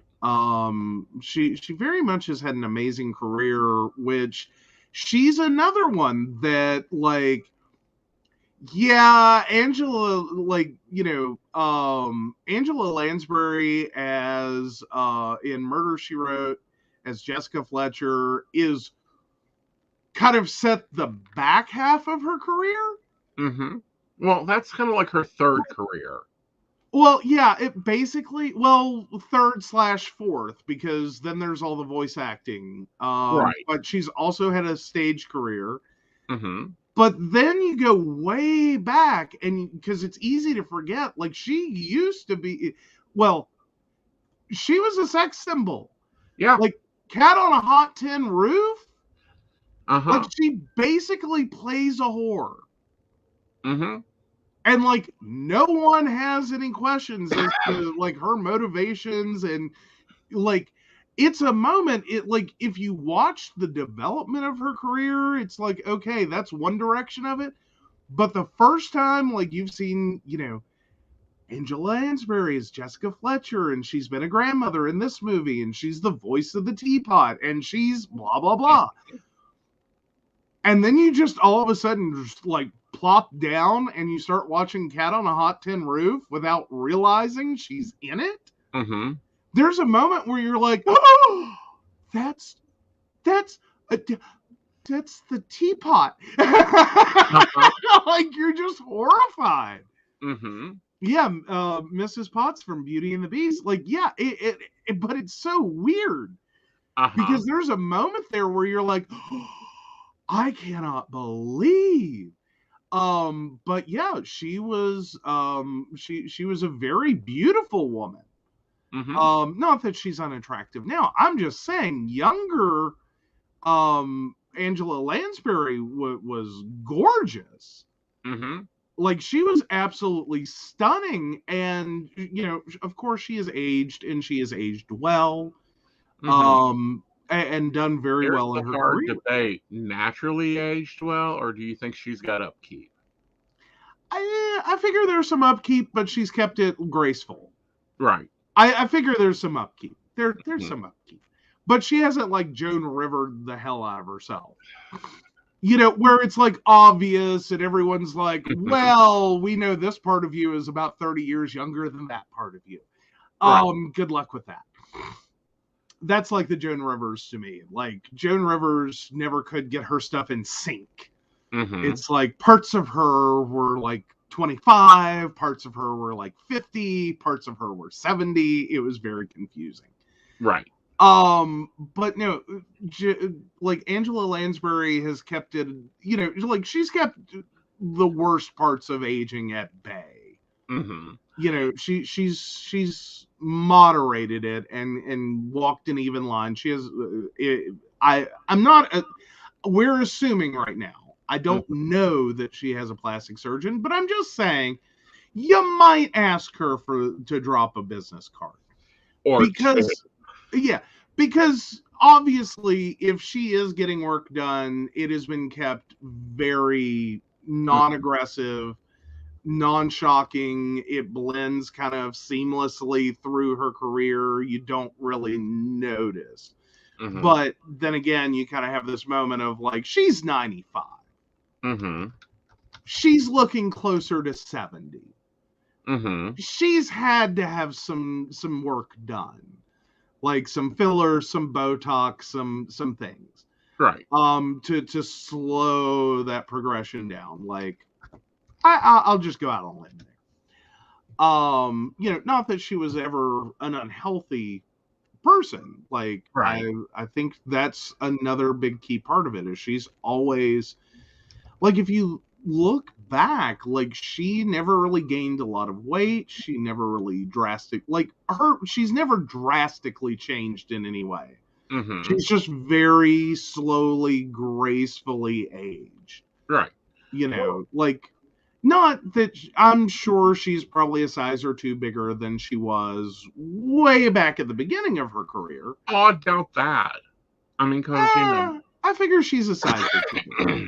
Mhm. Because now there is like, if you do take like Jessica Fletcher period of her career and compare that to Cat on a Hot Tin Roof period in her career, Mhm. she's probably a good 15, 20 pounds. Right. Like but again, over a large number of years. Mhm. Like, this was not a overnight, she just like, hi, I'm Elizabeth Taylor. Because I mean, we've seen this throughout Hollywood. Like, there are actresses that 1 minute, and you know that part of their career has been absolutely starved, diet drugged, pushed to the limit to Mhm. keep them trim, fit, and attractive for the camera. Worked out to hell. Very controlled and restricted. And then Mhm. they kind of leave that mainstream of being on, a screen every week in a Mhm. new movie, in a new role, in a new blah, blah, blah. And they kind of, like, a couple of years later, you see them and it's like, oh, wow. Mhm. Well, That's dramatic. Brenda brings up that they've been ringing lots of names in salt on TikTok, and Dolly's getting a lot of protection. I want to throw a few other names into that hat. Mm-hmm. Loretta Lynn, who is 89 years old. Susan Lucci, who is 75 years old. Why is it I keep thinking Loretta Lynn had passed? Like, she hasn't really been in the public eye much, though, has she? Like, she does a couple of movies every once in a while, but not often. She's been enjoying her village in Kentucky. Very nice, very nice. Yeah. But yeah, and then Dolly is what, 75? Cher, I'm sure Cher's getting a lot of protection. Uh-huh. Like, I mean, But now I'm running out of influencers. I really am. We've got Susan Lucci. mhm. Love her acting career. Loretta Lynn, love her career. Um, let's see who else is on my top 5 list that's Mhm. still living. Oh, why did we lose? We haven't lost Judi Dench, have we? I keep trying to remember. It's been very scary over the last couple of years. No, she is still 80. She is 87, and she is, I believe, still working.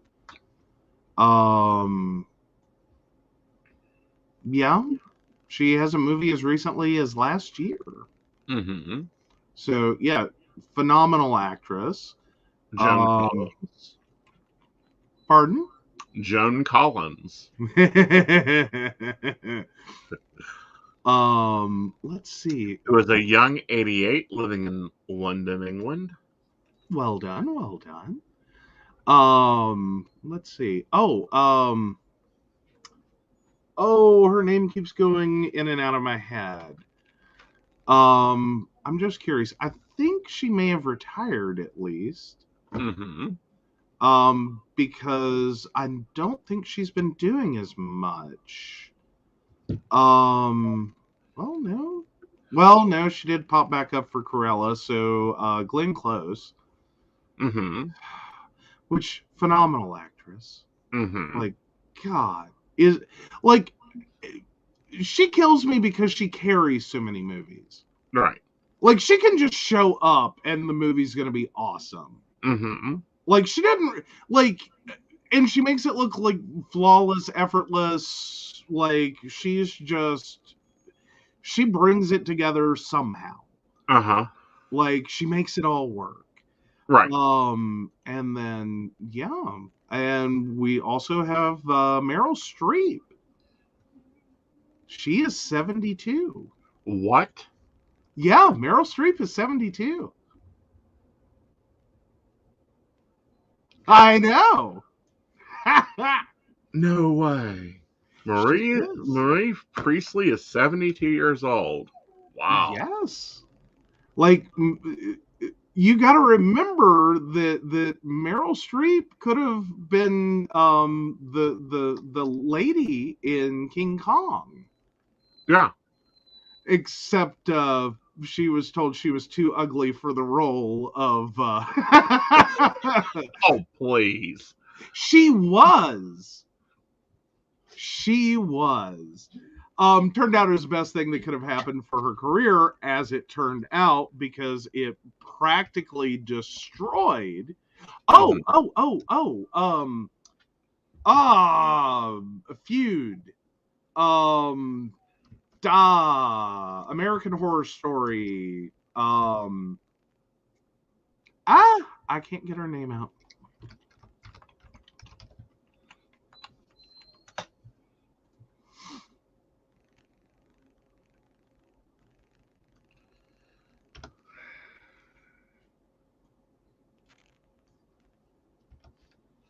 I cannot even think. Not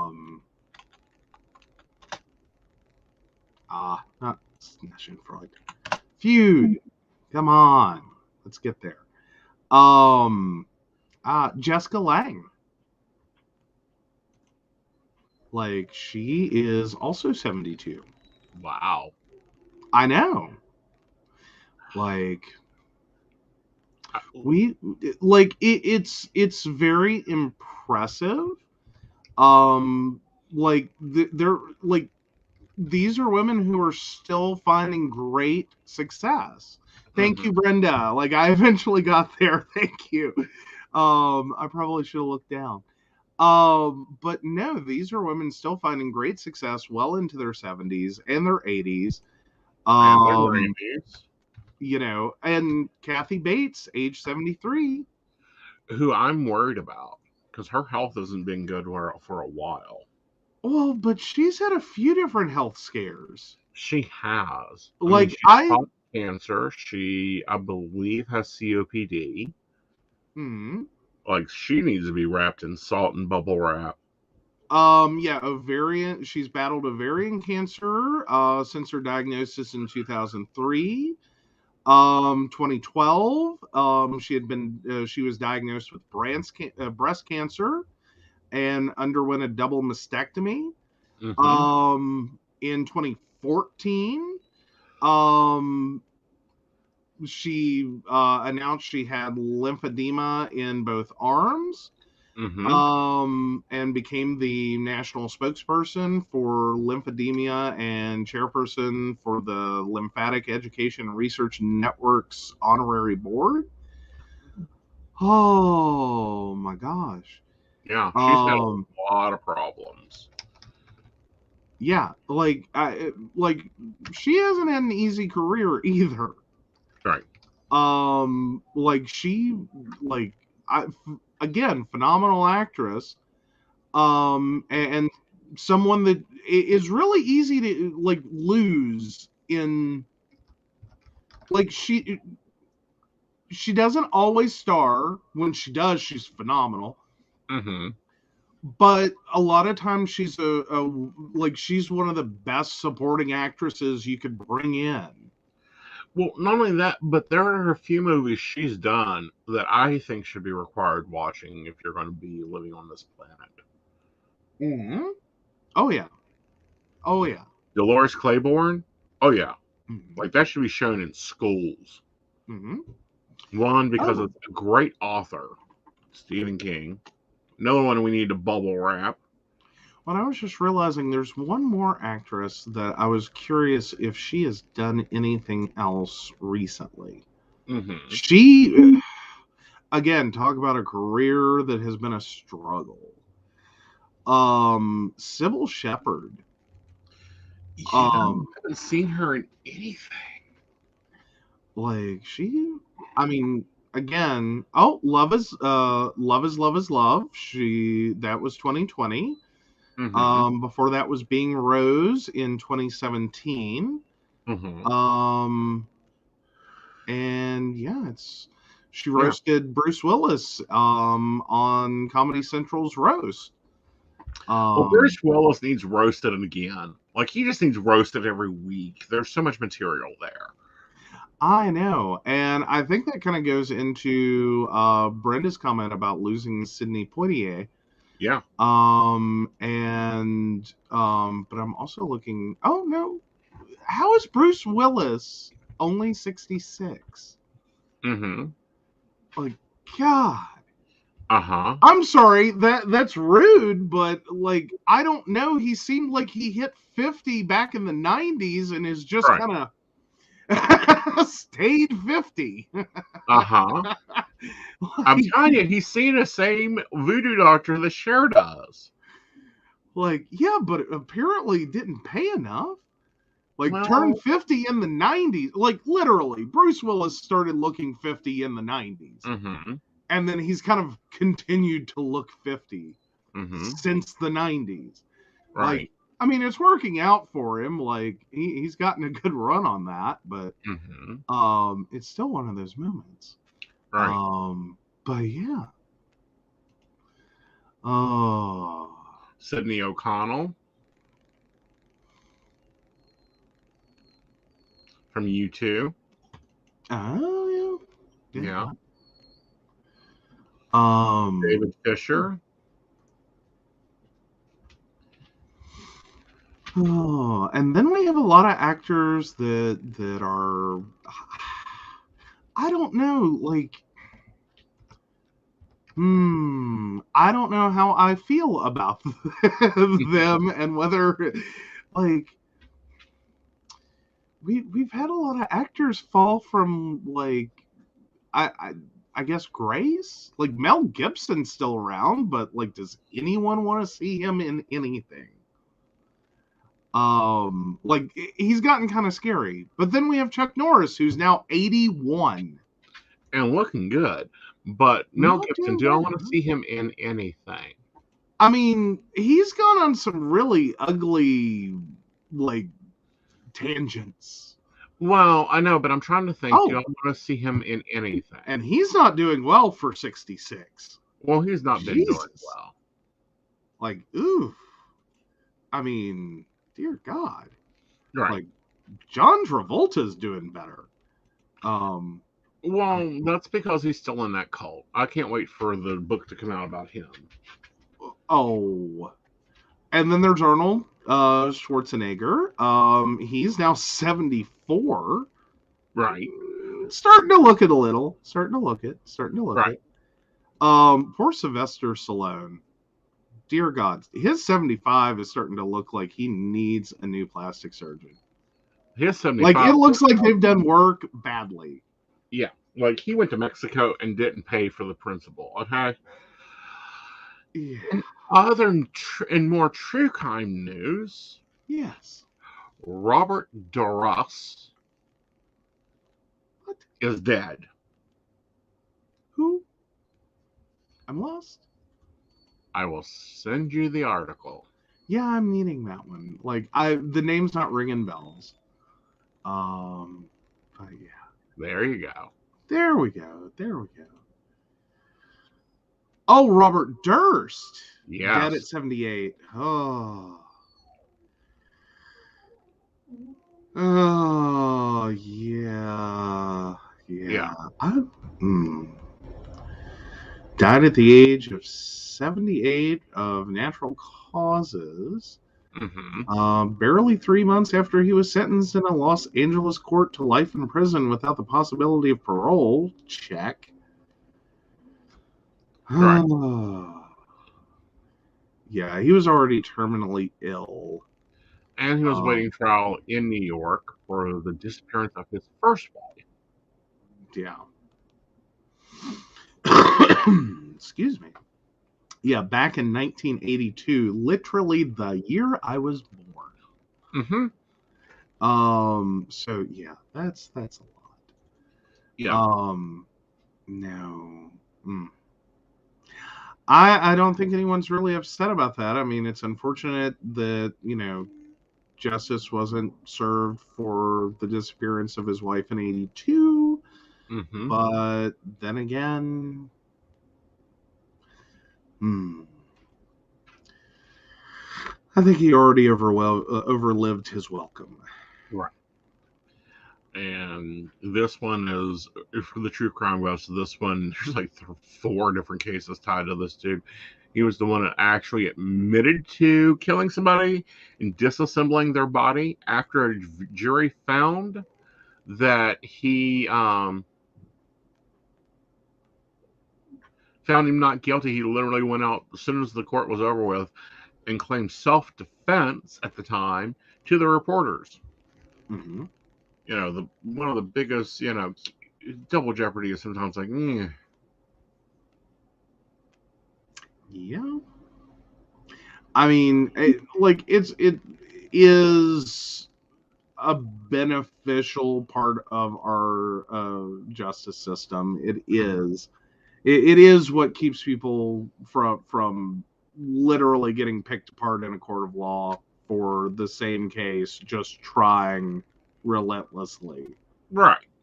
to, just drain everything out of someone until you just have no choice. Like you can no longer mount a defense, you can no longer do anything but just admit, and even if you didn't do it, and like right. incarcerate me, I'm done. I like, part of me has an appreciation for it. Part of me knows that, yeah, there are times that it means someone who's very guilty walks away scot-free. Right. But no, that was, I'm sure, a relief for everybody knowing that darkness is off the planet and back into the box. All right. Let's see if there was any other shocking news. Guys, we are at Super Docs today, so I haven't been here. Yeah. Yeah, it was a long day out. It was a funny day out. It was. There are some things that it's like, dear gods. It was a funny one. I give you big props for making sure to fill up the car with gas before we took off. Yes. Because he did that the day before. So we were all filled up from Monday, so we were very much able to get there. Go ahead and tell them what happened. You got to love the synchronicities of a poly relationship. Things happen. But yeah, no, so so I've been appointed the representative from the Lost Boys delegation today at our doctor's office, where I had to explain the concept that 3 grown-ass adults, whole-ass grown adults, managed to leave a house without one wallet, one piece of identification, one method of payment, or a single dollar between them at all. Right. And drive 2 hours away from home to go to a doctor's appointment, and literally got like an hour 15 away before realizing this unfortunate circumstance. Right. Now let's back this up. Aeson has a new car that he has not took out of city limits since he got it. I know. Well, no, that's not true. We've taken it to Beckley. It's been out of town. Not too far out of town. Not too far. Like 15 miles out of town. So Aeson has this pre-car checklist in his mind that he needs to be ready to take care of. So he goes out on his errand day on Monday. He picks up oil. He picks up power steering fluid, transmission fluid, brake fluid, radiator fluid, windshield wiper fluid. His lovely husband, Joe, got him windshield wipers for Christmas so he doesn't have to replace them. He checked all the lights on the car so they all work. This morning, I got up. I packed my bag. I had my 2 planners in there. I had all my medication. I had stuff to do the show if I needed to do it remotely. I had my phone. I had an extra charging cable. And in putting stuff in my bag, I realized that, my lovely Michelle will not do the job. So we got to take Tubby the Tote with us. Mm-hmm. So I quickly throw everything out of Michelle into Tubby the Tote. Mm-hmm. Yeah, lay my wallet on the table thinking I will carry that out because I don't want it to get lost in the tote. Mm-hmm.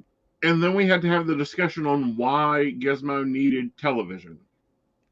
Yes. So I walked away from my desk and went into the living room to find Doggy TV, which is the thing and kind of cool. But set that up, and then we really had to get out the door or we were going to be late. And we left. We had car keys. We were going to the doctor's office. It wasn't like we were going to a grocery store where it's like, this is an important part of the journey. That it's like, I got to be able to pay for groceries. Mm-hmm. So yeah, all of us walked out the door, not a single wallet between us.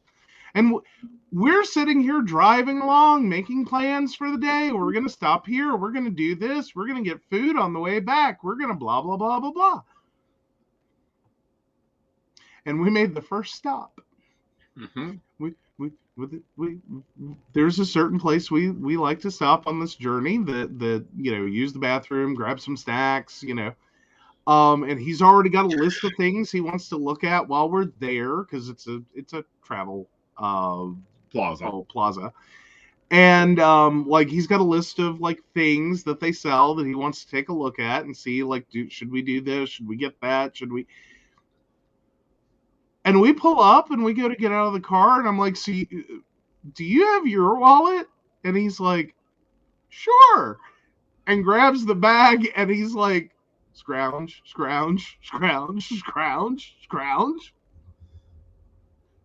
I know I put it in here. I had to have. And I'm like, yeah, because I don't seem to have mine. And yours was already in the car. And this is the part I couldn't get. Because yesterday, his wallet was in the car. It was.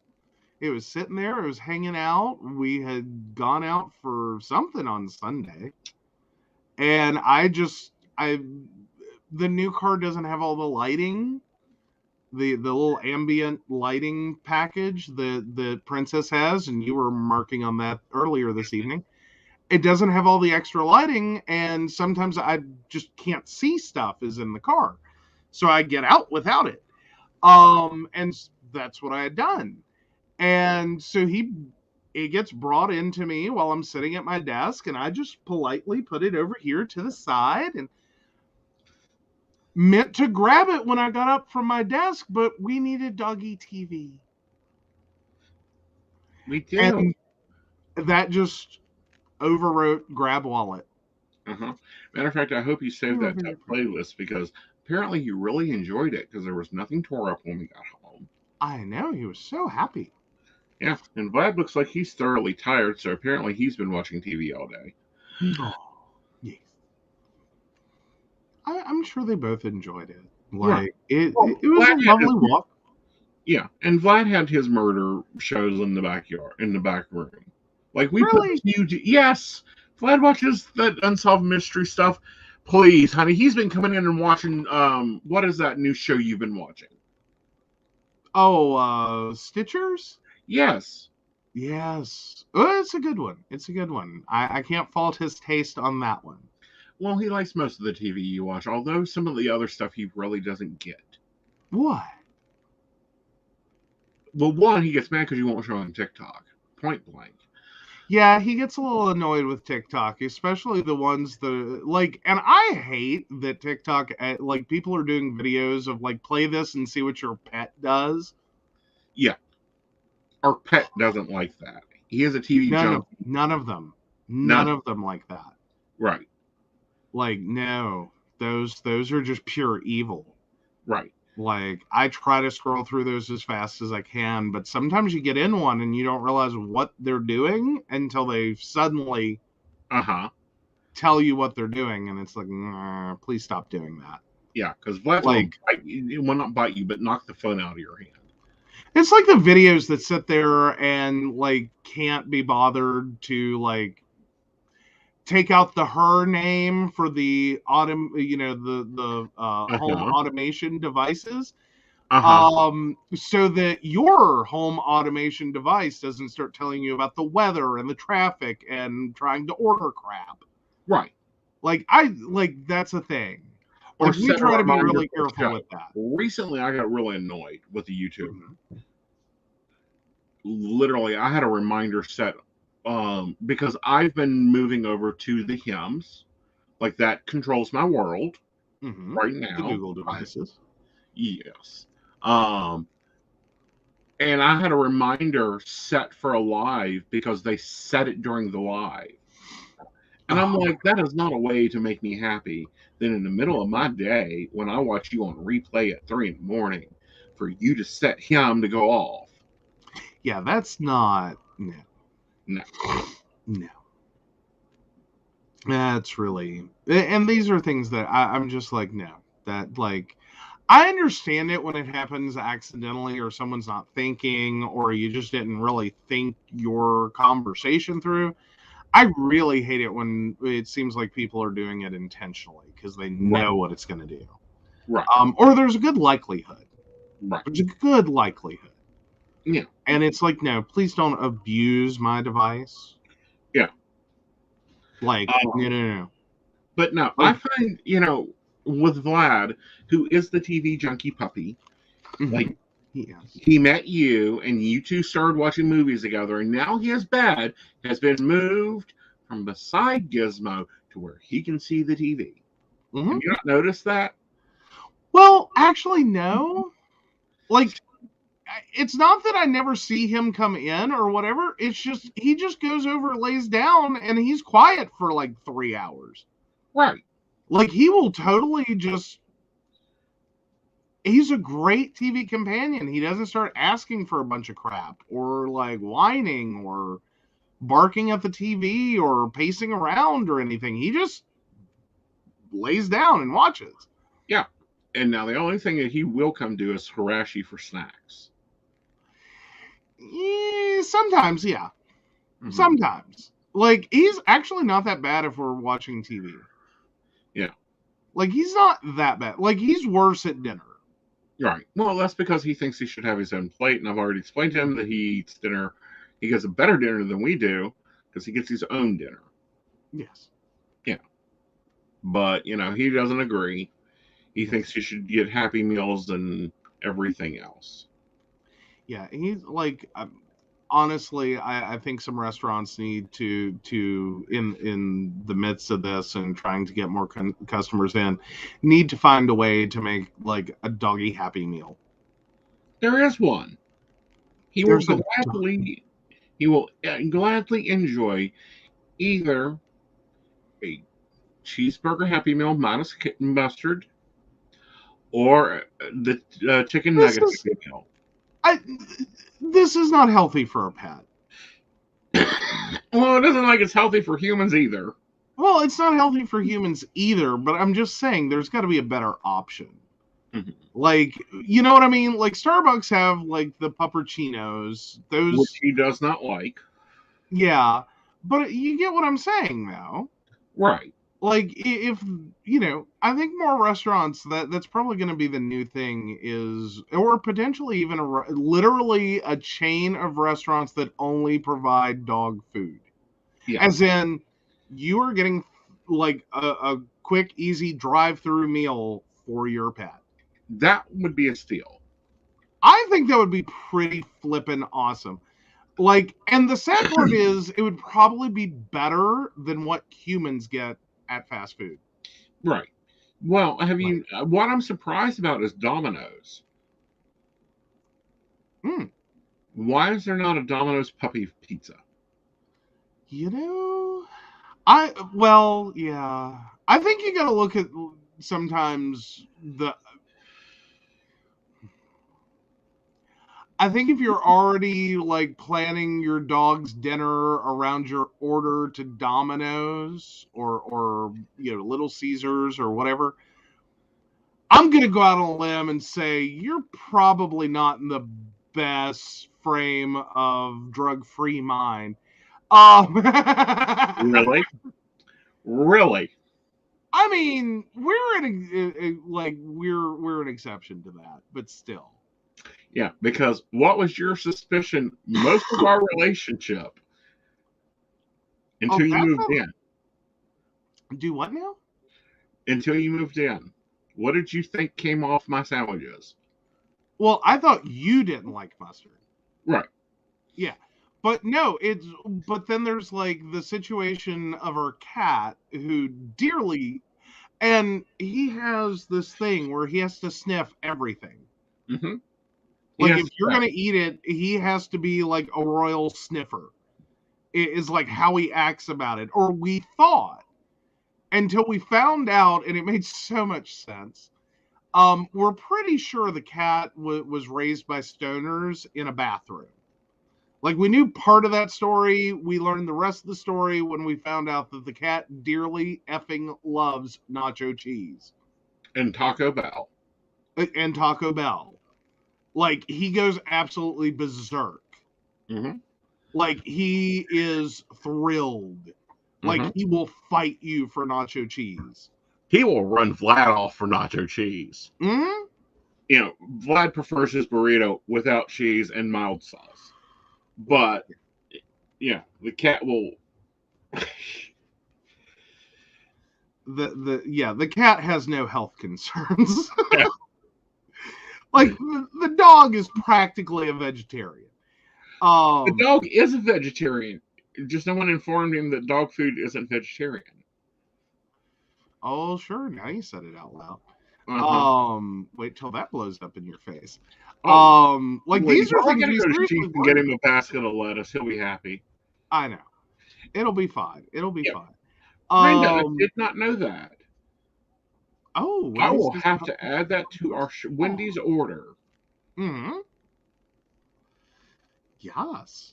I think he would be thrilled. Oh, I think he'd be doing backflips because he loves ice cream. But no, I'm thinking it's going to be the next thing. If it isn't already, I'd say California, there's probably restaurants for your pet that have like drive-through like all day long. I could see California pulling that one off. Like that it fits California. Right. But I think that may be a thing. That we're already seeing reduced birth rates, etc. I think we're going to start seeing people treating their pets in food options more like they treat children, and wanting to be able to get a puppy Happy Meal. Yeah, I think that's a thing. Like a whole meal, not just a little like sweet treat or whatever, but like a whole meal. Right. I don't know. Of course, I'm sure there are people who just order normal restaurant food and just like make it as plain as possible. Well, see, but that won't work with mine. He gets upset. He gets pissed if it does not have condiments on it. If it does not have lettuce, he isn't interested. Well, no, that's not entirely true. Like, he gets excited about rice from anywhere in any form. Like, we have never had a white rice problem. Right. Like, we will never have a plain chicken problem. Or an egg problem, dear God. Yeah, those aren't the problem. It's like the burgers. He wants his toppings. All the toppings except mustard. Yeah. He does. Yeah. He pretty much does, yeah. Yeah. But I mean, because you learned that the first weekend that you got to take care of him. Oh, yeah. Yeah. I've tried to give him celery. And little did I know that plain celery and this dog were not going to work out together. Now, celery with anything on it, he's game. Yep. He It's either loves peanut it. butter or ranch. Mm-hmm. Or I think cream cheese. Really? I haven't tried. Well, I'm not a cream cheese eater, so. Oh yeah. Well, see, like these are things he gets from me. Yeah. But he will eat us out of house and home if we're not paying attention or we leave anything in reach of the cat. He works in collusion with the cat. Yes. The cat will jump up and knock it down, and I don't know what the rest of the exchange is. I don't either, because that's what worries us. That was one of the things that threw me off this morning. I had to make sure the dog treats were up. Oh yeah, because we know she's going to knock them down, but we've never figured out the rest of the story on this. Right. Like, what is she getting out of this? Because they're working in collusion. We know this. Yeah. We just haven't figured out what she's getting out of it. Right. Like, or is she just like a doormat kitty? Right. And like, she just wants friends. Like, be nice to me and I'll get you whatever you want. Mm-hmm. Like, just don't bark at me. I don't know. Like he would bark at her. He raised her. True. But hi, Kelsey. So yeah, it's kind of weird. Do we have an episode of Are You the Asshole today? Oh, I do believe I did. Well, let me get a sip of coffee. Sorry.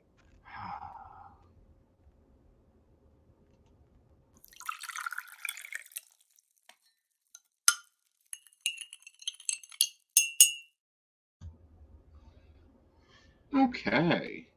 Alrighty. I don't think we've done this one. Am I the asshole for telling my boyfriend he has to keep his furniture in one room if he wants to move in with me? We haven't done that one. I don't think we've talked about that one because I thought it was total bullshit. Oh yeah. So here. Oh, it has been removed. That's okay. We can talk about it anyhow. Yeah, this was yeah. Okay, so the poster, it has an Instagram following. Mm-hmm. Okay, and apparently they do boho style Instagram, so that means that their house has been, the photos are of certain things that is boho style. Well, basically, their house is a giant set. Right. Like effectively the situation she's in is, imagine for a second the Golden Girls aesthetic, right? Instead of boho. Let's just that's hard to really walk down. But imagine the Golden Girls set aesthetic. Everyone knows what that is. It's wicker furniture and big floral prints and giant fake trees and all of these things that just scream Miami Beach in the 80s. This is what her house is like. It's a set.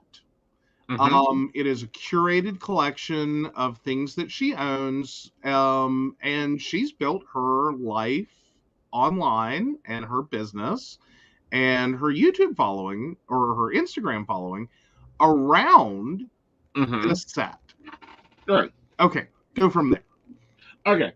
So now she's in a dating relationship and they've gotten to the point where they're ready to move in together and share a space, which is a relationship goal. And he has dude furniture.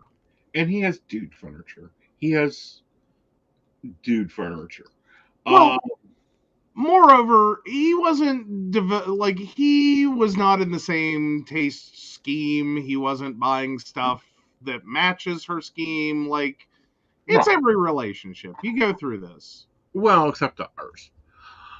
Oh, yeah, we had a lot of duplicates. Yeah. So, she decided that she would give him a room. He could move all his furniture and everything into the den and create a room. Yeah, a room she was using for storage. Right. Which on one level sounds like, here's your man cave. Right. And I think a fair number of people live with that. Right. Like they have a spouse that has decorated the rest of the house, and then here's your space. You can put up your naked woman posters and your Budweiser signs, and just go dude it out, man. Right. Like you go dude that shit up. Right. And she was asking if she was the asshole for only allowing him to put his stuff in that one room. Mm-hmm.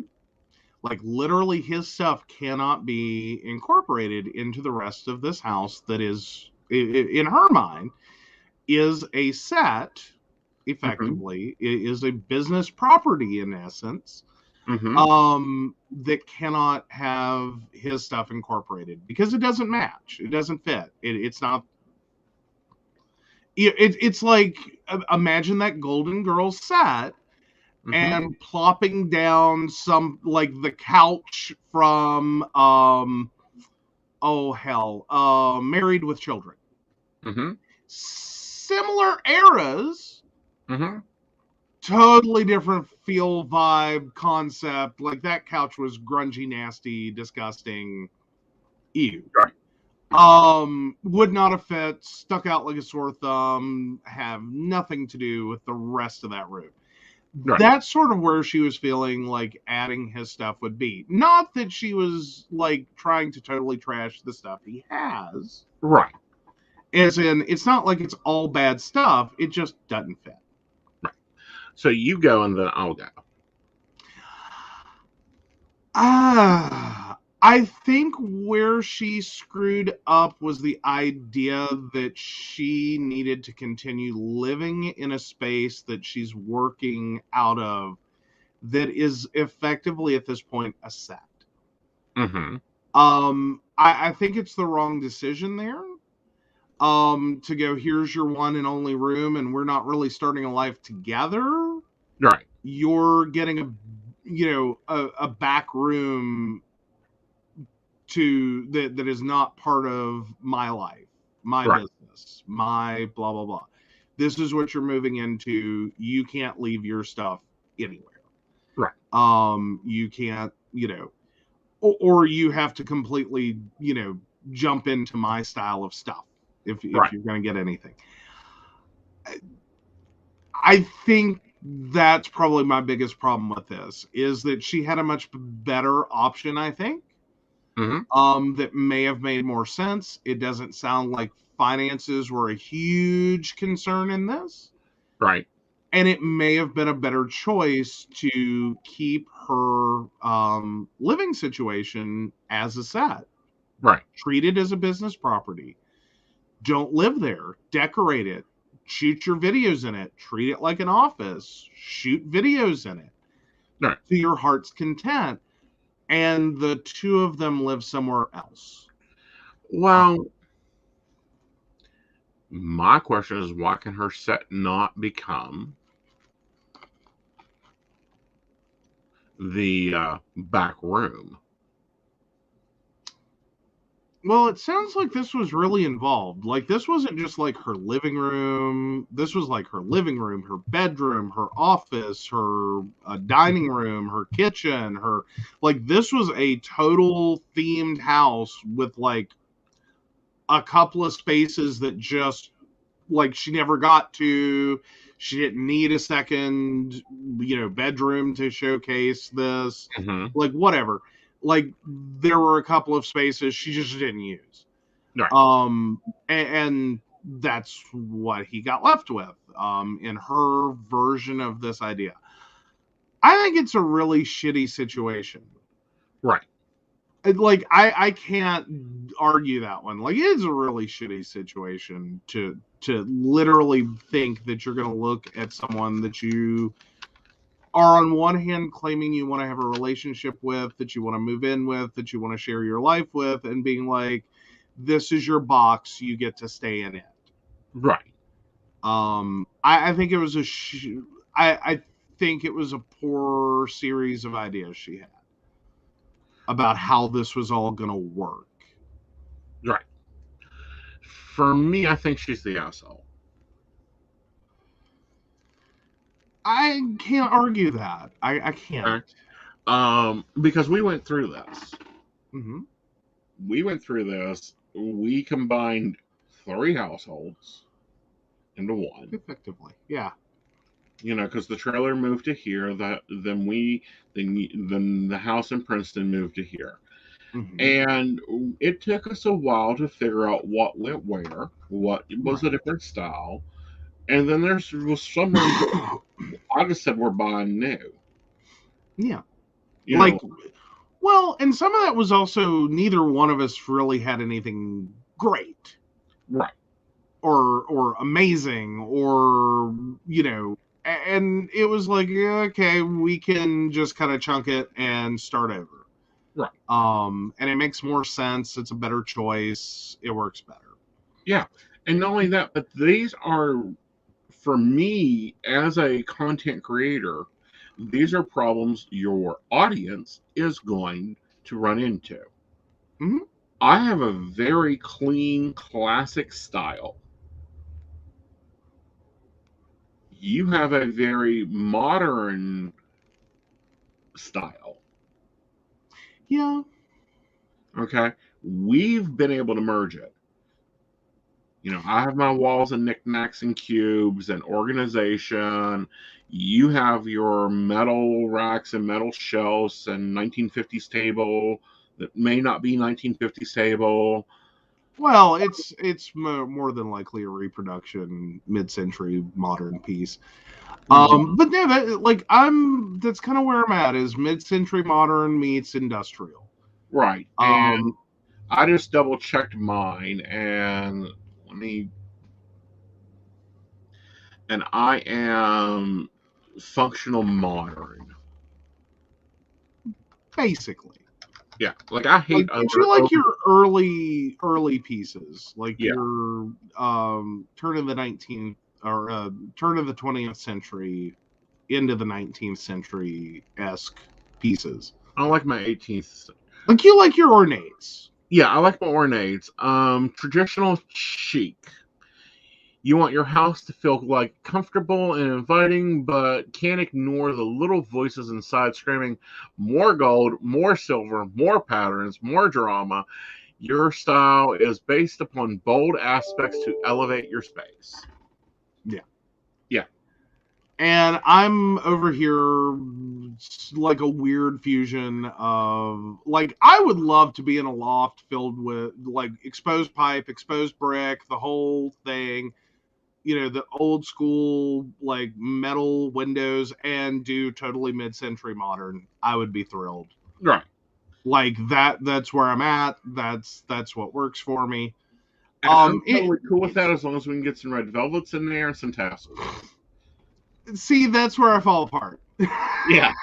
It's like, no! That is mid-century industrial nothing! But it is mid-century modern. Oh, no, it's more Art Deco. Mm-hmm. But again, these would be so much more content she could create and give her a wider audience. Example, taking that black leather couch that he has and bringing it into her living room and then styling it up with some totes and some duvet covers and some pillows, and throwing in a few multicolored rugs and really bringing it into that image of boho style. Like, she's limiting herself as a content creator. Well, definitely that. And if she was going to do that, though, I'd still say there's better ways she could have done it. Plus, it may have been appropriate for them to explore, did he need to move in? Right. As in, it's a nice idea. It's a traditional idea. It's a very common idea. Mm-hmm. But I've known couples that just live apart. Right. It doesn't, like, living together isn't really what they want to do. It's not how they're happiest. They don't necessarily need to be in the same location. Mm-hmm. Or more importantly, they definitely need to be in totally different locations. Not because of any part of their marriage per se, Right. But functionally, career-wise, what they're looking for, they're still great couples. Right. They just can't cohabitate. It doesn't work for them. And that's an option. Yeah, and that's a decent option. There's a lot of bi-coastal clients that I have, and it's very easy to understand. One lives in one city, one lives in another, and they sometimes have like 3 or 4 other houses, and that gets fun and interesting. But she should take the option that we will be taking hopefully in 2022, if not 2023, and take the business out of the home. Yeah. Well, and that's kind of where I was at. Or more importantly, take the home out of the business. It sounds like that would be easier at this point. Right. And we've seen YouTubers actually, YouTubers specifically, that have done that. Right. They've bought entire houses to use as set space. Right. Because it just makes more sense. Right. You don't have all this bleed over. You treat an office like an office. You clean an office like an office. You respect it like an office. Right. Without the pressure of like, fuck it, I just want to sit in my PJs on my stained ass couch and like eat fucking chocolate and ice cream and be sick and watch a movie. Right. And I really don't want to have to care. Right. Because I'm not going to use this for a YouTube video later and be horrified that people see my, fucked up couch. Right. Yeah. But, that's a difference. Finding the quality pieces like we did. My dining room table, which became my kitchen counter, because you had a better dining room table. I took a skill saw to it. Boom, fits my table, perfect. Thank you. Well, yes, yeah. You made a very functional countertop out of it. Yeah, and it worked. It did what we needed to in the kitchen, and yeah, it's still what we need to in the kitchen, right. But no, I mean, a lot of it is figuring out how you can, combine your stuff. And I just think that there are some people that's a bad plan. Well, I think that there's some people that needs to get over themselves. True. There very much can be. I definitely understand your thought that she missed out on a huge opportunity. Yeah. Of like, how can you have, bits of boho? Right. Without going all in. Right. So my voice is she is the asshole. And apparently the internet agreed because she removed the post. Oh, yeah. Yeah. On her throwaway account. Yeah. All right, guys. So some news and updates and other things before we close out. Of course, we will be back at 9:30 on Friday with Mountain Bears, with hot topics and different things going in the news, and of course, our personal opinions about them. I will be releasing my 2022 calendar of classes first to the Patreon site, then the Nexus site, and then to the Facebook site. This will include the classes I plan on teaching this year, all my virtual events, and of course, if you are a barista, you will have your barista meetings pre-scheduled. I'm going to make them into events so that you can get reminders. Also, we're bringing back the downloads. Those will be going up. Videos should be going up next week, including probably a nail review video, because I'm a little PO'd. Oh, yeah. Oh, yeah. Yeah. So. But all right. It's an exciting new year. You've spent a lot of time with your planner getting stuff planned out for what you want to do in 2022. And what we want to do. Because you're along for this ride. Well, yeah. I'm just saying, though. Like, you've been putting pen to paper to figure out, like, okay, how do we make this happen? Right. Like, yeah. Yeah. So, guys, if you want to follow me, just Google Aeson Knight. I'm all over the place. If you want more information about our shows, go to PCSPnetwork.com. If you want to learn more about the Nexus that we're building, that is the Mountaineer Pagan Nexus, go to mountaineerpagannexus.com. There's a place for business, And then if you click community, you can go there, join the community, and get involved with the Nexus community that we're still building slowly. And we'll be doing a lot more with it this year. Mm-hmm.